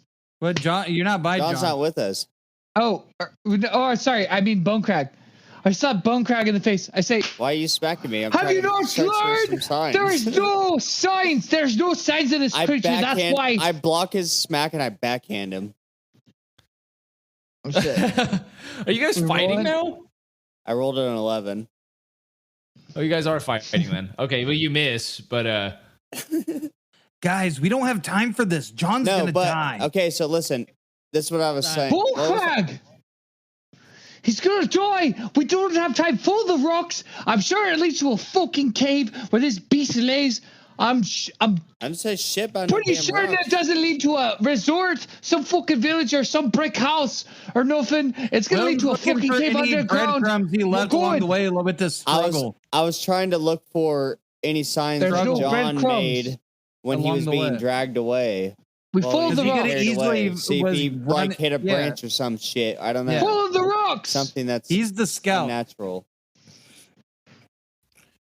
I just need to know what's going on. I was trying to look for signs of a struggle. If I'm just trying to see if there's any signs of John being carried away, because I know the creature's not leaving anything. But I'm gonna do perception. Do perception. All right, please. I keep running and I follow the rocks. 19 with a +4. Excellent. I'm following Wilton. Yeah. So you can actually see that there are like other footprints out here. There's no signs of John really, but you notice that there are more like human footprints out this way. And a little ways up the trail, you do find a bundle of canvas that has the Desmata vine in it that appears to have like maybe fallen from John's bag. What do you think, Wilton? We should follow this. Well, we got to pick this shit up too. So I want to collect the drop stuff. Okay, as you go forward too, you hear the shifting of stone in the distance. You hear some loud like a large piece of stone being moved. I keep following suit. Okay. If you keep running ahead of them, you're going to be outside the range of the torch, so you're back in like pitch blackness. Okay. So I guess I gotta wait. Fuck. Is that the stuff that John dropped? Is it in the same distance or the same direction that Matthew's Daigle's going, or? Yeah. Then Yes. we follow. I just want to follow Daigle. Then start heading his way if it's in the same direction. Okay. As you guys skirt, eventually, after like skirting this like wall of stones for a little while, after about like 10 or 15 minutes, you guys realize you're probably just like on the opposite side of where you guys set up camp. Like this is just like a large area of these like rocks. And you can see that there is like an archway, and there's a huge stone that's pushed off to the side of this archway right now. You see that there are things like carved into it. They're like it looks like just big it looks just like big inlays of like of wavy lines, essentially, that are around the archway. And it leads down a flight of like stone stairs down into the ground. Well, you guys ready to go down into this, boys? Are we all together? Yeah. I mean, I'm not with you. Edgar, you got poison, right? You got fucking poison, don't you? I wouldn't really call what I got with me poison. Boys, listen. Well, unless you you got know magic in my veins, but I can't really do anything with Bone Crag, dip your tips in this fucking godforsaken That's man what my and idea his was from the magic and his first- devil Let me, magic. I'm gonna Can I fix one of Wilton, let me dip two of your arrows in one of my oils. I was gonna say, can I actually attach? Can I take off one of my arrowheads and attach one of his vials of his fire shit to the tip of my arrow? Oh shit, that'd be dope. The thing is, it's just you guys. It's just oil. It's not on fire. Yeah, it actually. We have to light it. We have to light it. We put a fuse on it then? Grease might sink in better though. It is oil of flame. It's like oil. Yeah. Yeah, but can't we put a fuse on Grease it? your head up. And then I shoot it? Grease the head up. You can grease your head, your arrowhead up. Sounding too sexual for me. I'm sorry. Stop saying grease the head up. You should do. We're going here to kill a beast. Yes, that's what I was saying. Dip your head in my oil. Okay, I'm gonna dip my head in Joseph's moist oil. Do at least, Wilton. Do at least 2. I did it 3 times. Do it harder. Fucking do it harder. Do it faster. Harder. Okay. I did 4 for good measure. Faster.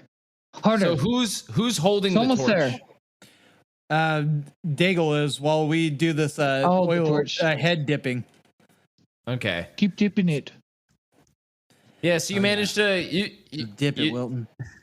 You use one of the vials, and you're able to coat 2 arrows, 2 arrowheads with it. Okay.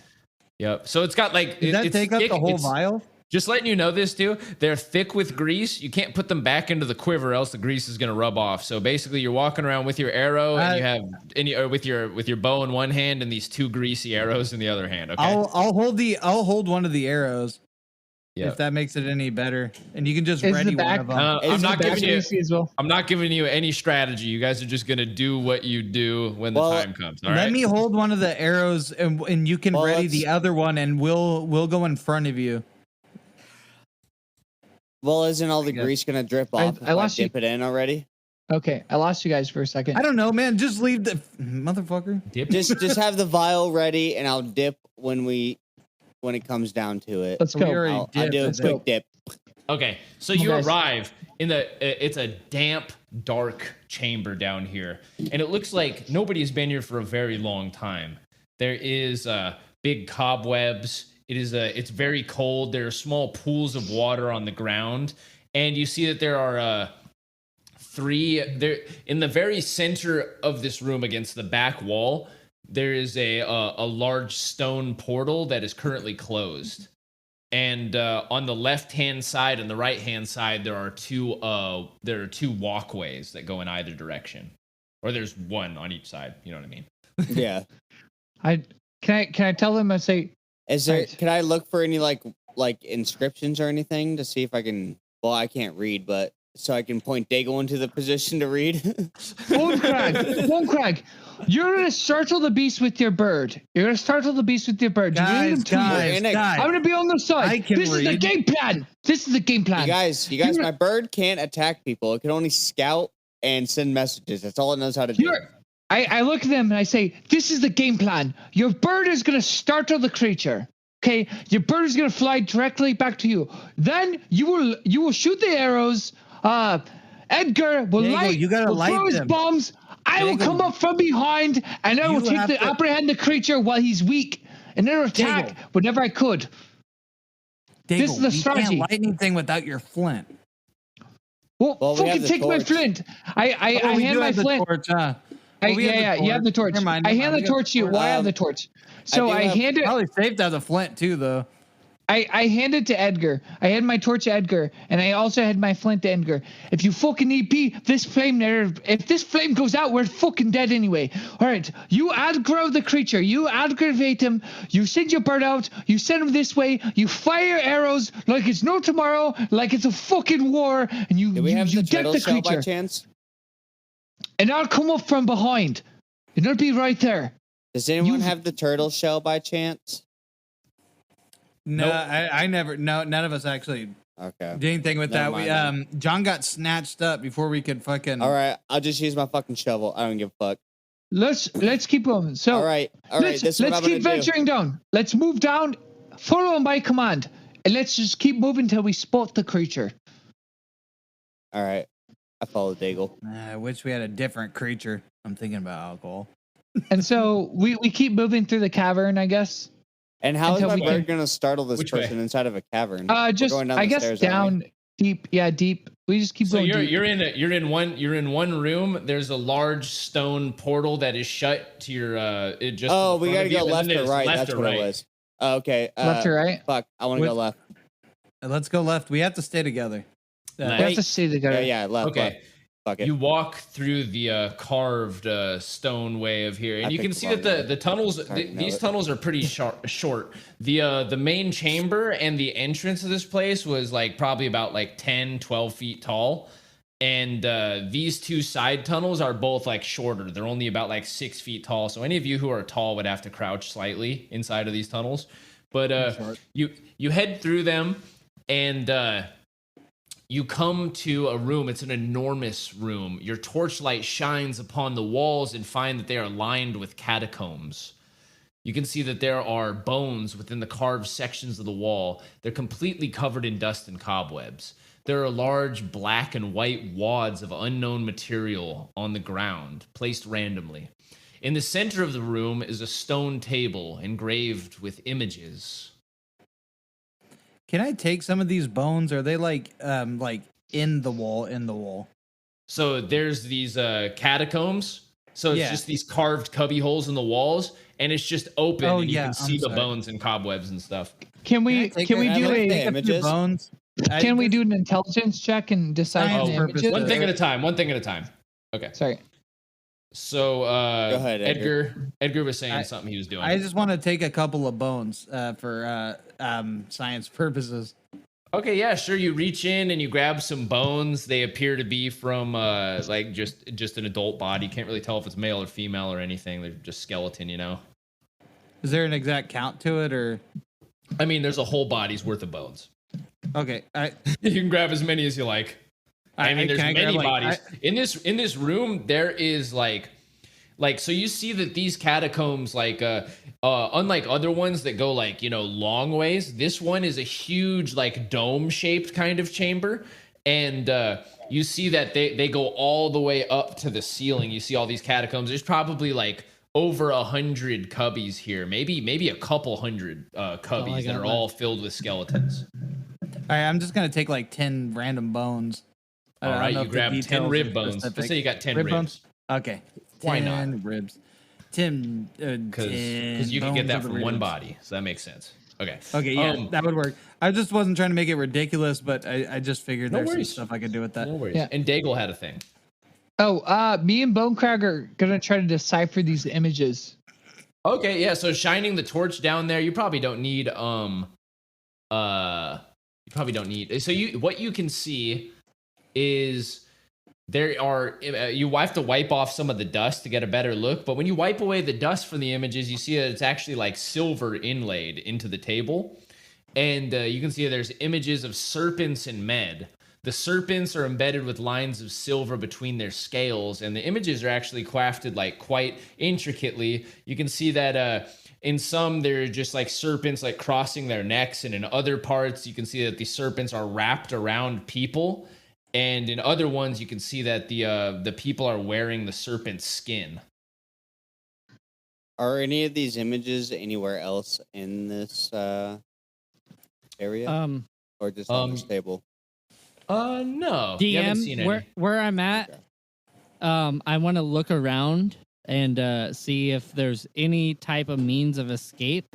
We actually can't go to you right now. We have to follow the other players. I was going off of what you sent me, so. Sorry. Yeah, you can send me a message if you'd like to do some stuff, but we can't talk about anything that's going on with you. Yeah, I'll do that. I'll send you a message. All right. I just continue. Oh, go ahead. We're gonna keep pushing through. That's what I was gonna say. We'll go to St. John. We'll go to St. John. Okay, so you guys have searched the area though, and do a perception check also. Since you guys are, are you guys looking around? Or what's going on? I thought I do have perception, but I just rolled a 15 we'll go with Bone Crags plus 4. Okay, so that's a 19 for Bone Crag. Yeah. Mm-hmm. So Bone Crag, you can see up the back wall a little bit. You can see that there's one cubby that is that's carved into the wall that's not exactly like the rest. There's no bones that are inside of it, and your torchlight shining in there, there's a small gleam of like metal or something reflective. It's about 15 feet up the wall. It would require a bit of climbing to get to, but you can see something reflective shining from within a cubby. And it's like it's a large like dome-shaped kind of cubby. Can I try to lift him up? Yeah. You'd have to do like Bone Crag, you're a man of dirt. No disrespect, but you could tell a fucking dime from dirt, can't you? Get up there, fucking grab it. Can I after the next? Can I do a mineral knowledge check after they're done? Did we successfully make it up to that area? While you're reading that. Oh, I thought you guys were examining something. Sorry. Daigle's boosting me up. Yeah, and they're doing their side thing. That's why I was like, okay, yeah. So you hoist them up, and that gets them about halfway there, and then I'm gonna say yeah. You can get up there. It's actually like not a very difficult climb because how far apart these cubbies are spaced is only like a couple of feet. So like basically you could pull yourself up by reaching up to the next cubby, putting your leg up, and then like go like cubby by cubby. Yeah, exactly. Like rock climbing, but easier. So you get up to that hole, and you see that there are 2 silver serpent scepters. Silver surfers? silver scepters, like a staff. Yeah, they're short. They're like little rods that are probably about like 2 feet long, and at the top of them is like a coiled serpent, and its head is like at the center of it is like a very small silver carved skull in its mouth. Bone Crag, I know we're enjoying time. And climb back down. Grab those things. They're an artifact. That'd be worth something. Okay, as you tuck those into your waistbands, you guys hear a shuffling noise at the other side of the room. I'm sorry. They were tucking rods in their waistbands. Well, I'm crawling in a hole. I don't know how big. You got a boner. Yeah, I do. Boner. Okay, it's not the only serpent in these pants. you guys can hear a sound of something shuffling on the other side of the room. It's something scraping, something rolling, something hissing as it descends the opposite side of the wall. You guys turn to see a large serpent, probably about 10 feet long, descending down the archway, the entrance of the room. Its serpentine body is crowding around the doorway, and it leans its body down in front, and it sticks out its head and begins hissing. Am I still in the cubbyhole? By No, the way, you're down on the ground now. Okay. Am I able to move? Am I able to move by the doorway on the side of the wall and do a sneak by the side of the wall and be beyond that? Go ahead, roll a stealth check. Let's see if you can do this. All right. Okay, yeah. So you managed to. I can see that with your bonus, it's probably pretty good. So you managed to do it. Yeah, you managed to go and sneak off to the side of this large serpent. It's a very big serpent. Its head is like the size of your head. I can't talk to you right now, Mike. I'm sorry. They're in the middle of battle. Gotcha. I can't right now. All right. So yeah, you sneak up to the side of it. Everybody roll initiative. It's a D20 plus your dex. D20 plus your dex. Okay. Ooh. Minus 7 plus 3. But I'm a 13. So what's Daigle's? Or I mean, I got I'm a plus 11. 2. Or wait, I got a okay, plus. what the fuck? Oh, never mind. I'm the 18. I'm sorry. I'm not reading fucking I'm a thing. 14. What's your dex bonus? Mine's a -1. I'm 17. Okay, Edgar I'm goes 14. first. Edgar first. So you see the snake is posing to it's posing to strike. Like right now, it's coiled up against the doorway, and you see that it's about to move in on you guys. Fuck. Can I throw my phosphorus acid and try to nail it between the eyes? Oh, absolutely. Yeah, go ahead and roll. Fuck me, it's a 6. I already knew it was gonna be fucking something low like that. That's 6 plus 5. That's 11. Yeah, it's gonna miss, unfortunately. Oh, but because of how close you got, let's roll percentile. Okay, so while it does miss, it hits the area above the snake, and it manages to splash onto the snake. Sweet. Is that any damage towards it or no? Yeah, so go ahead and roll your 2d4, and we're just gonna cut your damage in half. I forget what just the 2d4s? Did you say? The orange ones, I think, right? Yeah, the little triangle. 5. What is that? 2 if you're going smaller than 3 or no? Yeah. Yep. So it'll do 2 points of damage. It leaks onto the snake, and it hisses loudly when it makes contact with the body. Fucker. And it is Daigle's turn. All right. I come out because I'm hiding up against the wall that it peeked out from. And so I jump back and I use my dagger and I fucking try to stab it right there in the face. All right. We're all going for face shots. All right. Roll your damage. Or roll your attack. Sorry. Go for you roll for miss, right? No. 14. Oh, yeah, you hit. Nice. So roll 3d4. Because that'll be your dagger plus your sneak attack damage. 3D. Oh, okay. So 3d4. So yes. Yep. And then plus your dex bonus plus 1. Like that, right? And then my knife's still right. Yeah. That's gonna do Do I get a 1+ attack with damage rolls. Did my boy just Hercules this giant beast? So 12. That does 15 damage altogether. I was like, all right, go ahead and describe what happens, dude. You kill it. So I happen to where as soon as the snake head goes in, and I stab in the eye. It's like, you fucking no good snake, you fucking ankle biter, you ain't shit. And when I have one knife in the other and one head, I grab my other one and jab it to the jaw. Oh, taste that, you fucking serpent, you fucking piece of shit. And I grab it and I hold it and I do all my strength I can and shove it to the ground. And I keep fucking stabbing it in the face while it's already dead. Oh my god, you're fucking dead. Its limp serpentine corpse flops to the ground off from the archway, and it falls right there before you. Its face full of stab wounds, leaking red blood on the ground, reflecting. Edgar, why don't you go extract a couple vials of venom from its? I breathe heavily. It's like.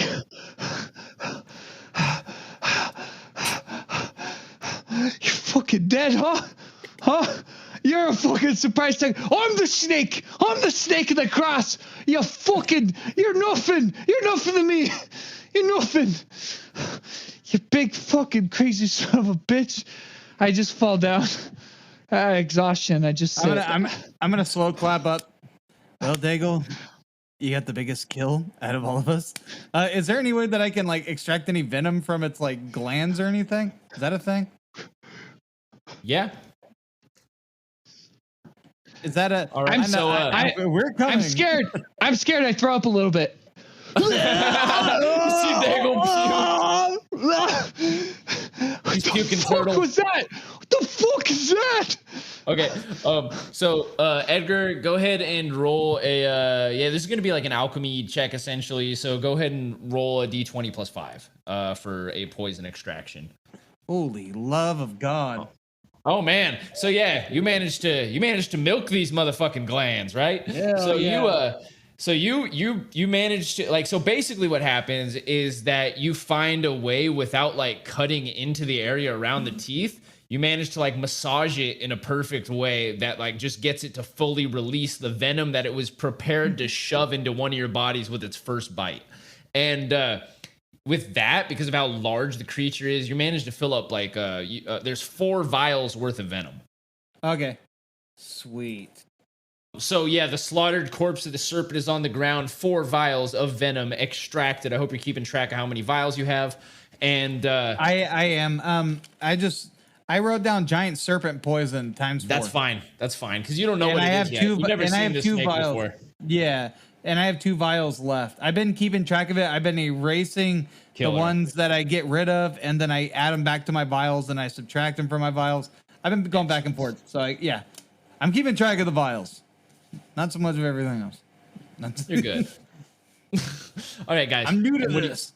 So here you are, stinking corpse of serpent, smells like death, and you're at the entrance of the doorway now. Daigle just puked a little, and you know that your friend may be nearby. Maybe. I continue forward. Okay, so you go back to the opening chamber. Your torch is still lit, but it looks like it's beginning to burn down. And out here in the main room, you can see that there are still like some of the carvings of the snakes here that are just like up at the walls, up in the corners. Kind of like how you would carve a gargoyle, you know? It's like carved directly out of the stone that makes up the chamber. You can see that there are like 4 snakes around the outside of the room. And then there is still another walkway to your right. So you can either go straight or right? Yes. Well, you can't go straight because there's a large stone circle in the way, but you can go right. Then we go right. Okay, so to the right, at the end of this chamber, you see that there's another large stone door. It's shut. Is that it? Can we try to force it then? Yeah, go ahead. How would you like to go about trying to force it? Well, it depends. Is it like a big ass rock that you guys gotta roll to the side to get through, or is it like a rock that like sways? Yeah, this is actually like a legit stone doorway, so it should hypothetically open in some direction. But when you try to just open it, like because it does have a handle, when you try to just pull it open, it's like stuck shut. I have a crowbar though. Oh, excellent, dude. Yeah, so you want to try use my crowbar and try to pry that bitch open. All right, do a strength roll with advantage. Woo! Okay, never mind. You don't have to roll again. So yeah, you shove it into the edge of the doorway, crank it back as hard as you can, and the door pops open with your trusty fucking crowbar. You see that the room is quite small. It's sort of like a pantry. There are shelves carved directly into the stone and earthen walls. The scent of mold permeates this area. You can see that there are 2 silver urns on one of the shelves, and there are broken pots on the ground. You get the feeling that much has been taken from this room. You hear the sound of stone shifting behind you, and you hear a rattling noise as something falls to the ground. I ready my bow. You ready your bow, and you spin around with your bow and turn around to see the skeleton of a serpent fall to the ground. It is dusty and old. Just a random. It's fallen out of an open hatch in the ceiling. Okay, I wasn't sure if it was like animated or not, so that, I was like, is it playing fucking possum? No, we do live action. We don't animate it. All right. Let's see. Okay, so it's just a big ass skeleton. Well, if that one falls, okay, so we got 4 skeleton statues. We got 3 more of these motherfuckers. Was that just like the intro boss? Well, okay. So in this room, you can also see that there's 2 silver urns on one of the shelves. There's broken pots on the ground. I searched the urns. Okay, inside of the urns, you can see that there is a bunch of white powder. Fuck. Throw it. I don't know. I just leave them there. Let's see. Well, can we go back to that other stone door that was Can closed? I observe that white powder? Yeah, observe it. Observe the fuck. Don't sniff it. Don't sniff it. Okay, yeah. So you can see that one of these is powdered phosphorus and the other is bone ash. Can I take the phosphorus? Yeah, it's already in a silver urn. If you'd like to pick up the urn. Yeah. Okay. Silver urn of phosphorus. God, dude, I'm just collecting these. Collecting them urns, son. Okay. You earn what you. I don't know. Sorry. So yeah, you see that's what you see. Yep. Can I go back to that other are we at a dead end? Harry There's nothing Potter? else in this room. You're at a Harry dead end, Potter yeah. and We go back Is to that Harry- other stone door, and can I pry that one open? It's Harry Potter and the phosphorus. So stone. that one is just a massive, like basically a big circular slab of stone, and Okay. it would be immobile to any like it would No take a human can huge do it. group of people and a lot of tools to try to get that open. Gotcha. We're wasting time. Bullcrag, we have to go through the other front. We have to go through the other. Let's go back to the center of the tomb, and we must go right because I think that we just fell for a trap. That's why they said that beast. We had to kill that beast because we fell for a trap. Let's go the other way, the way that doesn't have a beast, and hopefully leads to a lair. This fucking creature, and let's find our friend and rescue him safe. I actually forgot Daigle. there was another doorway. Okay, so I can put we my head arm back on to the- Daigle's shoulder. I'm just like, we're trying, but we have to be careful. We can't just run in blind. Careful! Listen, You know it has time for careful. Daigle, we can Don't have do time. this. Careful's a luxury. Somebody has to give up their cloak so we can keep our torch going. Have my cloak. I got my leather cloak.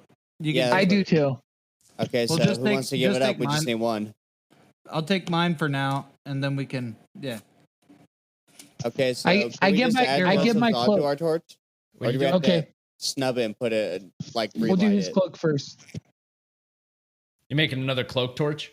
Well, because you said our torch was dwindling down, so Yeah, we're for gonna, sure. So we want to like refuel it, like throw another cloak on it. Yeah. We do have to act fast because I'm not trying to. I'm just wondering if we could just wrap it around our current torch and make it like. Does that work like that, or do we have to? Do Yeah, sure. Okay. Pour a Okay, little so- more. Oh wait, no, there's no more booze to add to it. Well, I have brandy, so I could pour some brandy on there. Okay, there you go. Yeah, use some of your booze and wrap it up, and get it set up, and yeah, sure. Yeah, And your then- your torch is refreshed. Beautiful. Okay, so we got the torch, then we head to the other walkway, right? Oh, towards the To that on the catacombs. right? Well, no, because where it's split, we went to the left. Daigle was saying we should. You go guys have back gone up both and- ways now. Oh, okay. Oh, okay. Well, fuck. You guys went to the catacomb area, and then the other way led to the pantry, and then there was also a hatch that opened in the ceiling where the snake thing fell out. Oh, I didn't know there was a hatch. Can we go up the hatch? Yeah. Cool. I'm gonna go up there. All right. Okay, we so- follow, or I follow Daigle. Yeah, it's actually not Part very of the high. hatch. You guys would need a boost to get in there because it's like 6 feet up, so you just have to get a little boost. The fucking crow space. So not have a. Fuck. Well, we can boost, and one person can dangle their arms, yeah, and lift the last guy up, like a jump kind of deal. I don't know if we have the strength to do that shit. Yeah, you don't let's- have to lift anybody very far. They would just have to, be able to get their All right. hands up there. So Okay. Let's who's do going that. first? Who's the strong? You know what? I'll boost you guys up and you guys lift me up because I feel like I'm the weakest strength wise. Well, yeah. I don't know if that matters. John's the strongest. John's the strongest. Yeah, but I mean, out of John's not sorry, with us. John. Fuck it. Sorry, Wilton. You guys Yeah. keep saying this. My strength is literally an 8. I don't know why you guys think I'm the strongest. Oh, my strength is higher because you talk. Because you have big game. Yeah, your big game. All right, I guess it doesn't matter. Let's death. just who wants to be boosted up? And I'm just gonna boost you guys up, and then you guys can lift Send me up. Wilton will go up first. Wilton goes up first. We'll boost, yeah. And then what? Daigle after. I'd go last. Yeah. I'll fucking boost you up. I'll find a way up. All right, I'll find a way up. I guess. Yeah, I guess I'll boost up after, and then we'll. Yeah, and you guys are up in a crawl space. This is like it's like a series of stone carved tunnels that are like perfectly round, and they're about like 3 feet by 3 feet. So it's like a pretty tight crawl. You come up. You see that it like leads all the way down to the end, or well, there's basically a couple of side passages. There's 2 of them, 2 side passages. There's one that's like far down at the end of the tunnel, and then there's one that's a little closer. I say we look at the closer one, guys. Okay. I say we don't have time. I say let's 2 for one and 1 for the other one. No, we should stay together. It's not smart. We should. We don't have time. Guys, I don't know if you guys have noticed, but I'm not one for up close combat. Despite what the one-armed guy situation exposed, or the guy back at Gilmore's Keep, or the guy that I impaled in the skull. But that's not, guys. I can't. Okay. We need to stick together. Bone crack. We are range, mid-range, and stealth combat all together. I think the smartest thing to do is to stick together. It'll be quicker. I think the smartest thing to do is to clear this area as fast as we can. We don't know the intentions of this giant. And I don't want to lose another brother today. So I suggest we move carefully. If we're going to lose one, I'd rather can I lose just start 2. searching that room while these guys are arguing? What room? You're the first one. You're the first one in there, so you get to decide where everybody goes. Oh, okay. Well, nobody can move past you. They're so thin that like you have to go one at a time. Which one do you want to go to? The first left or the further down left? The first left. Oh, he's got the only light, by the way, too. So you guys can't really like see anything other than him in front of you. Yeah. Well, I'm still following suit. Okay. So you go in the first left.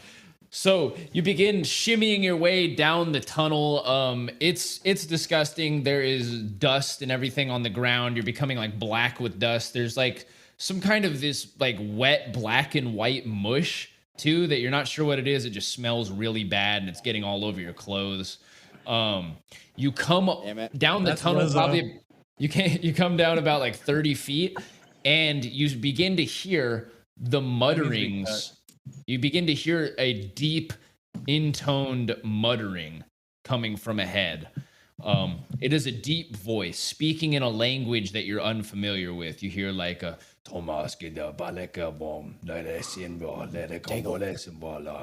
and you come. You also hear the. You hear what sounds like your friend John Gilmore trying to speak back to this. Come on, man. We got similar scars. Come on, just let me go, man. I shouldn't be here. You got the wrong guy. Come on. You're well traveled. I'm well traveled. But I don't fucking well travel underground. What the fuck is this? I'm not a mole man. Can I sneak up and check out what's going on? So, John, you begin to see from a hole that you can now see in the ceiling. You didn't notice it there before, obviously, because it was pitch black. You see that there's like a faint light that is growing brighter at the ceiling as what as limbs Wilton do I have the free? Hole. You have all your limbs free. Oh, so I as I'm still just pleading my own case, like, hey, let me go. You got the wrong guy. We have the same scars. Just fucking I'm not the guy you're looking for. Just, get me the fuck out of here. I see the shadows and I go, oh. I start pointing at the dude like, fucking take him out, take him out. Are we able to see how many You guys can't see anything because you have to move single file in this area. Oh, okay. But shadows, Wilton approaches the hole I start and just pointing at the thing that is hovering over me. Okay. And that's all I'm doing is pointing at the thing. Is like, oh, just keep saying the thing I am. It's like, dude, you got the wrong guy. We got the same scars. We could do this. You don't have to fucking do this. I can open your mind, man. I got some of the vines you need. And so Wilton, you approach the hole, and looking down into it, you can see a chamber, and it goes down deep, 10 feet, over 10 feet down. You can see the frame of the large, muscular, gray-skinned creature. You can see its featureless face with no eyes, just a mouth, and no nose either. There's just little creases where those facial features might exist on a normal person's body. You can see its massive hands as it reaches down to John Gilmore and picks him up, and it says to his face, "Serpent. Serpent," and continues to speak to him in the language, and you can see it puts him back down, and it sits on the edge of what looks like a massive sarcophagus that's about 10 or 12 feet long, and quite wide. Bonecrack. That's what you see in the room. Is this motherfucker trying to get us to kill the serpent, or is this motherfucker trying fucking to kill it? Trying to resurrect something? It looks. Yeah, or kill is he it. trying to bring another? Bonecrack. I know you're after one for morals, but let's fucking kill it. Kill it dead. How far is this drop? You said 10 feet? Yeah. I could survive a 10-foot drop. All right, so this is what we're gonna do. Can I stealth drop into there? Wait, Wilton. I'd say send your can I bird up hand front. a torch back and then stealth drop in? Are you yelling to him from behind then, Daigle?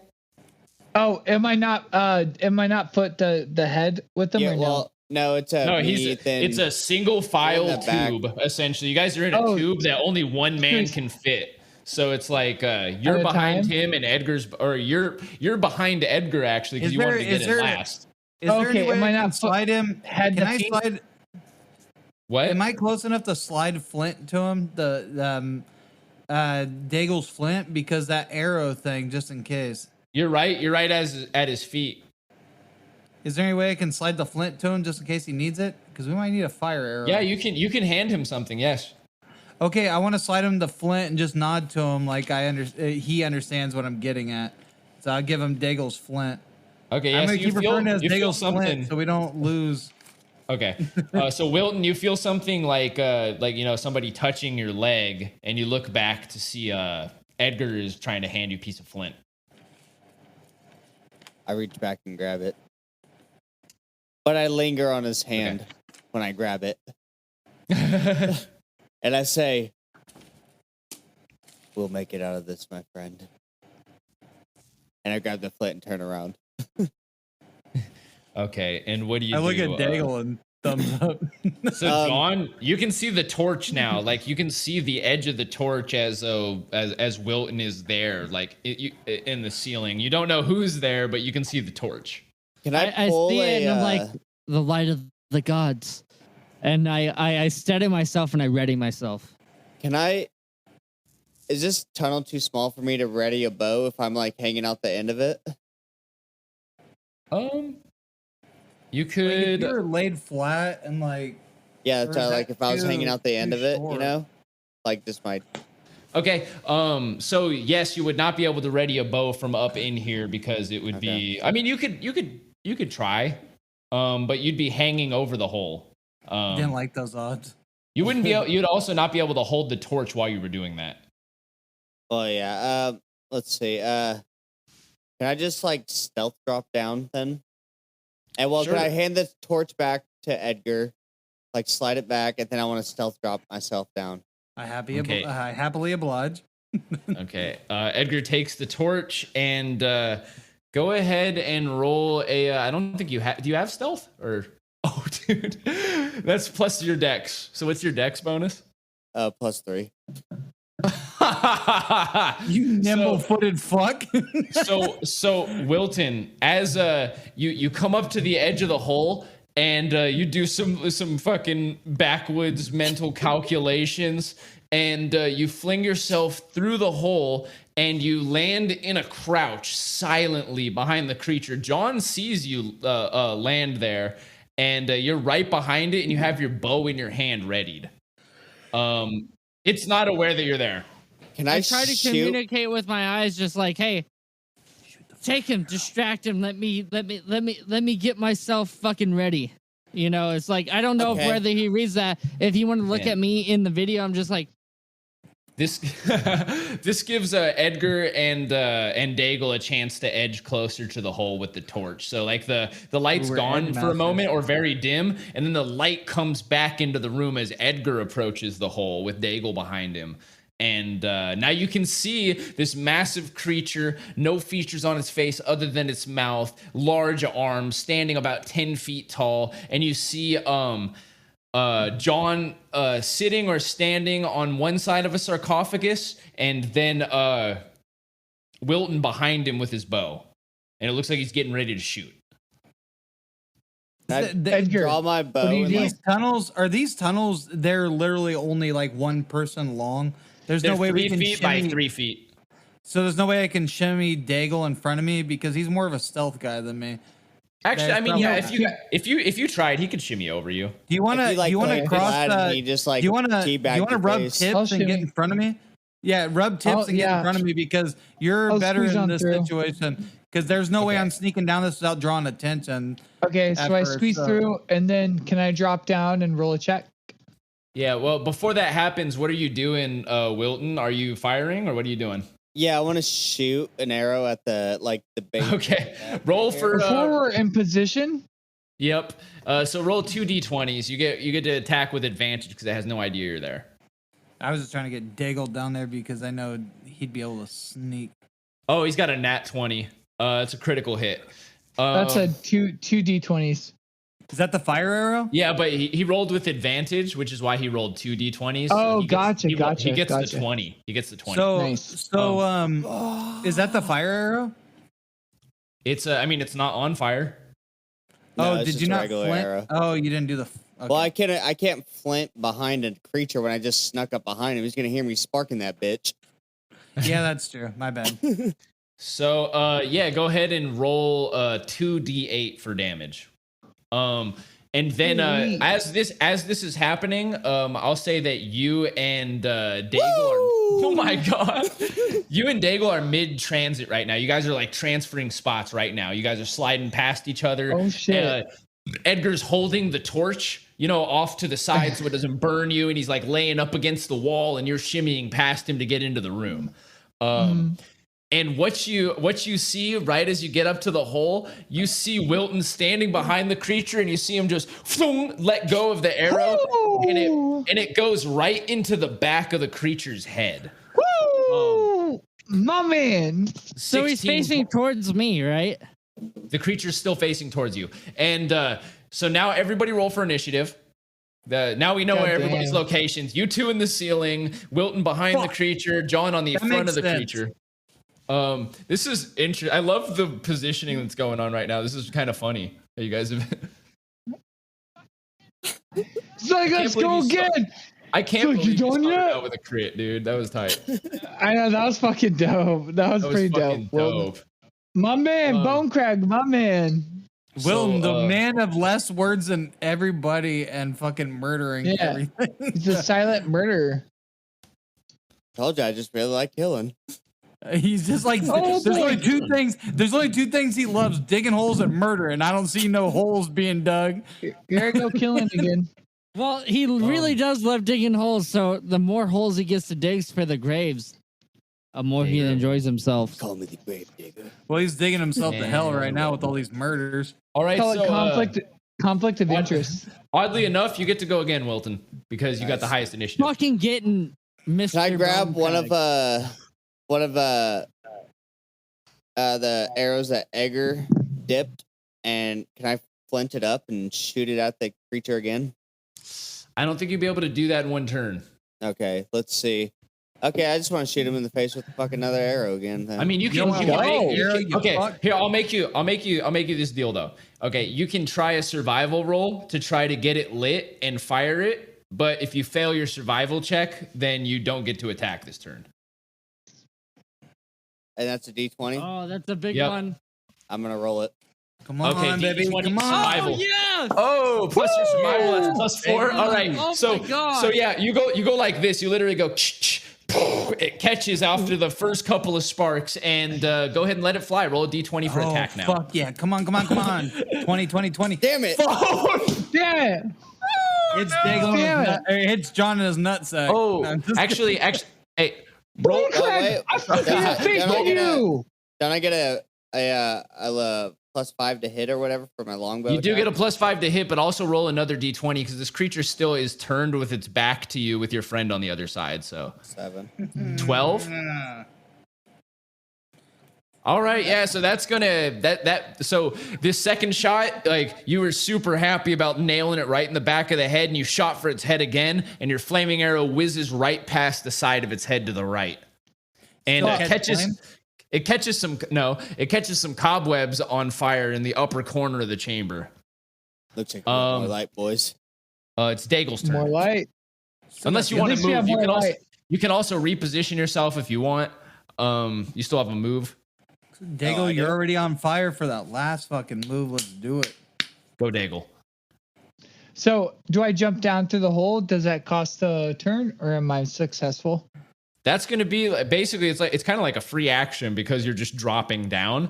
So you can drop down, and like if you want to drop down stealthily, you can do a stealth check or stealth. Can I drop and fucking lunge, brother? I might as well just drop because I don't really have any, like, sneak attack. I guess it doesn't matter at this point, right?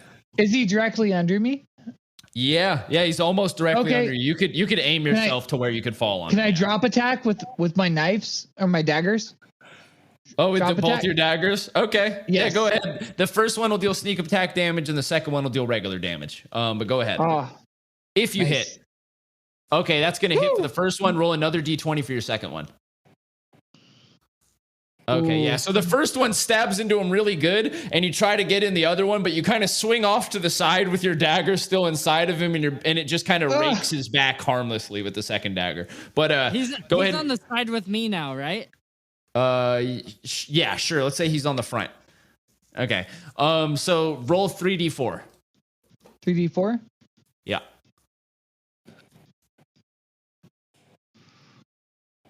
+11 plus 1 plus your dex bonus. That's another 15 damage. Oh shit.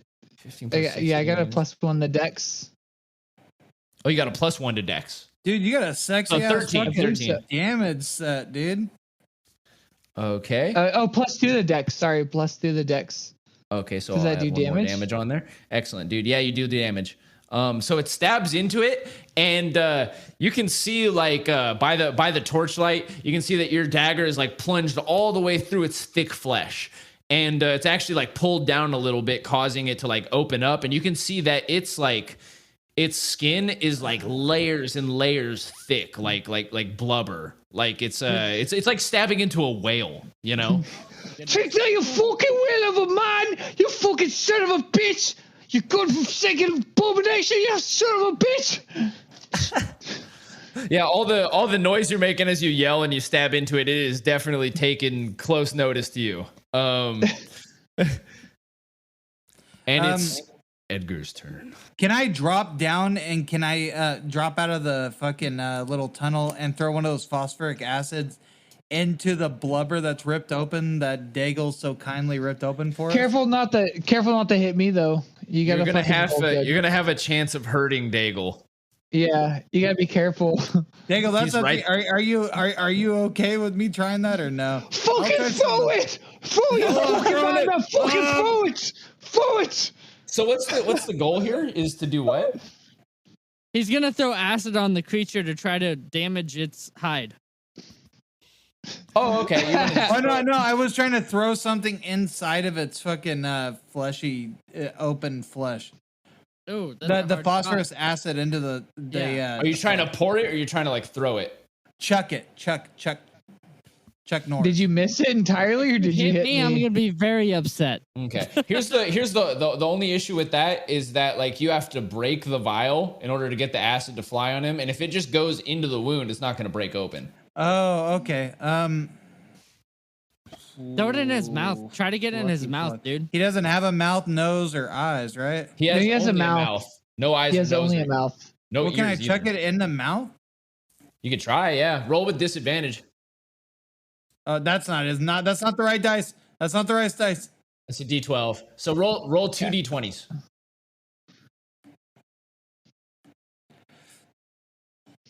Eight plus.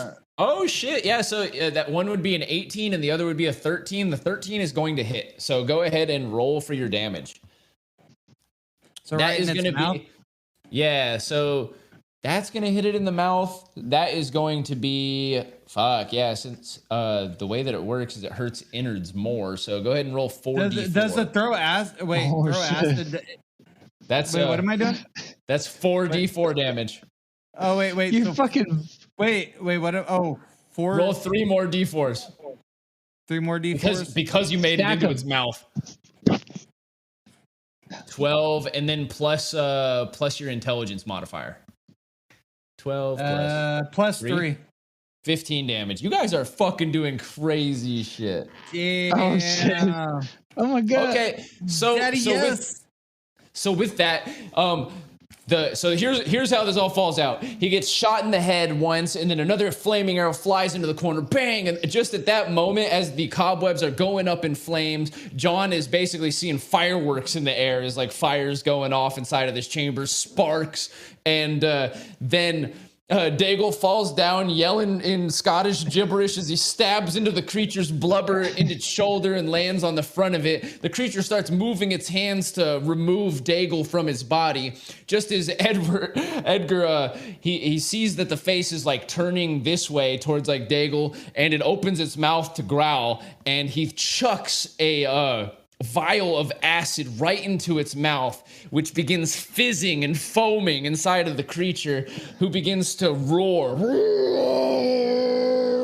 And Daigle falls off of him. The creature tumbles backwards over the sarcophagus and falls onto the ground. It begins to claw its way back forward, and its head falls limply into the sarcophagus as it dies, coughing up black blood.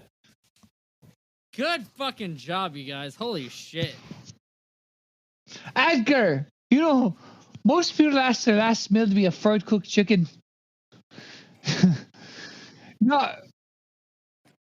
But yeah. Yeah. So within this room, all you can see, there's a large sarcophagus. Now with the creature lying face down in the sarcophagus, dead. It's black blood beginning to fill the bottom of the large 10x5 chamber. The stone is lined with layered quartz that seems pristine and slightly reflective in your torchlight. Along the back wall, you can see water-stained earthen walls with 3 circular sections about 3 feet by 3 feet. On each is a small rusted metal handle. And behind you, you can see the entrance, which is a large stone and a big round stone door. I go and grab a handle, and I'm like, Edgar, take one, motherfucker. I go over and do the same. What are you grabbing? With the metal Another handle. handle. And me Okay. and Edgar, I guess both of us begin to pull.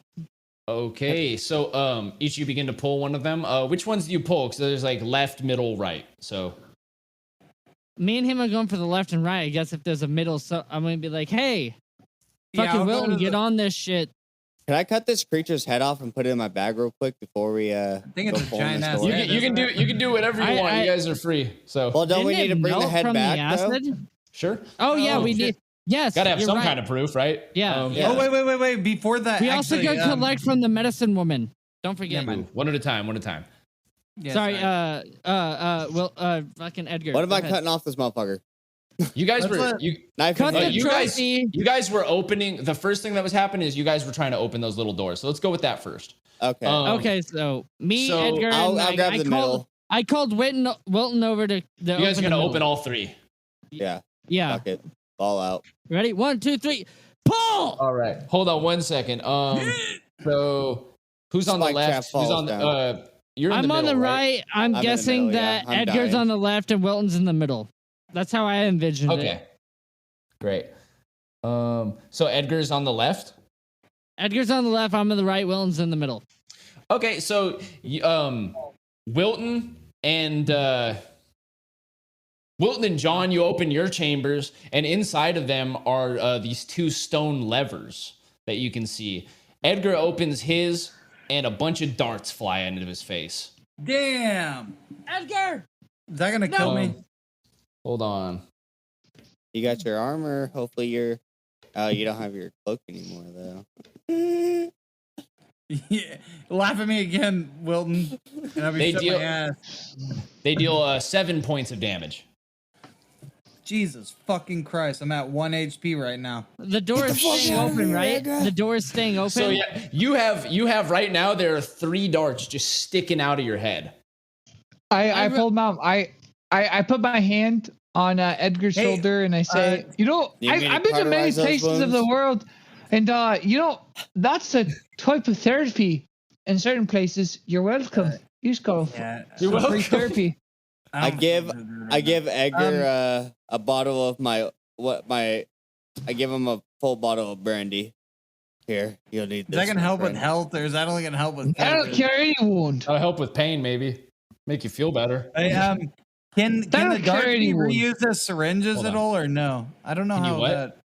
Can darts be reused as syringes? I don't really know. No, a syringe has to have like an open chamber in the center, and these are just darts. Can I keep the darts? Yeah.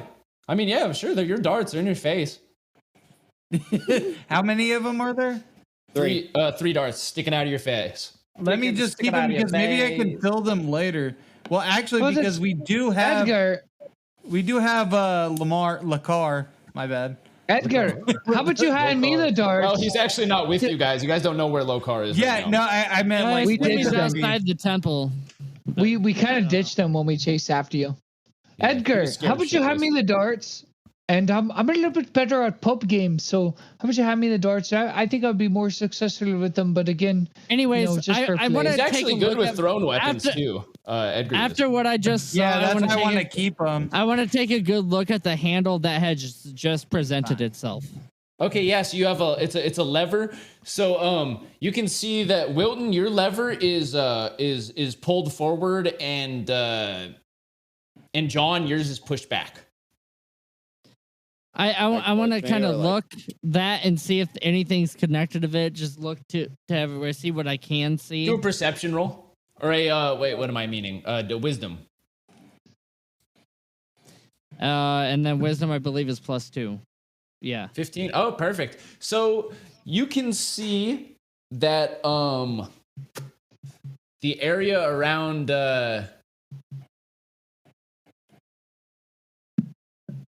you can see that like this one the one that's in front of you, John, appears to be the one that has been most recently used. You can see that there's like more sign of like it being cleared. The other one has like many cobwebs and stuff around it, and it looks like this one may have been opened recently. Okay, so I'm gonna assume that the gray creature has been using this one to get in and out. But nonetheless, I pull it and I kind of duck and just like pray to the gods of scarification. I'm no fuck, please. Okay, you yank it and you get into the fetal position. You hear the large shifting of stone as the heavy stone portal just behind you shifts back into the side of the wall, and you guys can now see by your torchlight that entrance chamber that you originally came down into here. I called to the rest of them. I was like, I guess we got a way out. I grab Edgar and I carry him out. Okay, and you cut the head off of the thing? Yeah. Yeah, we're taking our trophy. Oh, yeah. Okay, it takes some labor. It takes some labor, but after a while, you manage to get it free. I have my cleaver, which is good at cutting through bone and meat. If that helps. Absolutely I have a does. combat dagger as well. Yeah, but I'm and you can see that. You can see that this creature is also like, now that you have like a little bit more time, you can see that it has a small amount of very intricate silver scars across its body. It has ones that swirl just across its chest and then down around its hips and like around its legs in a long weavy kind of pattern that is like very intricate and almost beautiful, if not disgusting. I'm gonna walk up to Willen and said, "Hey, can I get a good look at that real quick? I mean, like, it did take me. I feel like I should have a chance to see what took me." You didn't see it the whole time I was carrying you stupid fuck. Let me drag you through a fucking dark wilderness to see how you feel. I'm fucking with you, John. Yeah, go ahead. Look at it. I don't give a fuck. So I take it over to the corner. I observe it in a decent light, and I want to look as closely as possible with keeping it from the others. And I want to observe what I can. Of the head? From the head and the rest of the scarification that I can see on the head and neck flaps, whatever's there. Also, I would like to remember what bit of, because you said I did see scarification earlier, so I would like to remember what that was too and play that. All you saw earlier was some tools that reminded you that were used on you when they did your scars. Okay, so I didn't see anything while he took me? No. Yeah, it was too dark. Okay, so like I'd like to just examine the head and then the neck flaps. Okay, yeah. So when you examine the head, you see that the head is very heavy. It weighs probably like 25, 30 pounds. It's huge. Shit. It's got like around the neck, you can see that the skin is probably like 2 inches thick. And there's like layers of blubber there. It does not seem to be human. You're unsure what it is. And you can see that the marks where the lines like go up the neck to the head, like the scars, you can see that they go down about halfway through the blubber. So there's like an inch of scar inlaid with some kind of silver stuff. It does look similar to your scars, although these ones seem very articulate and like well carved and kind of pretty, while yours are a little more crude and just kind of all over the place. I want to ask anybody if they have a piece of parchment and something to write with. I do not. Because I know I don't have that, but I know how to read and write. Well, anyways, if not, I have an iron knife if you want to carve it into yourself. I want to make a mental note. I want to make a mental note that the thick is skin like the pig people, and that like the carvings in it do kind of match the pig people, and they are very close to matching me. And I want to bring it back to Hobart, but that's not for them to know. Gotcha. Okay. Yeah. Take a little note. Just send it to me in Messenger so that you have the note. Yeah. And then write it down later. Sure. That's a good idea. Good job. Okay. So you guys managed to remove the head of the creature. You guys pulled off a crazy fucking combat in the central chamber of this small dungeon in a strange swamp ruin. And that's where we're gonna leave you now, leaving this place victorious, face full of darts, vials full of giant serpent venom, and leaving with some treasure, some pieces of silver, a couple of silver scepters, a couple of silver urns with some alchemical regents, and most importantly, your friend John Gilmore, safe and sound.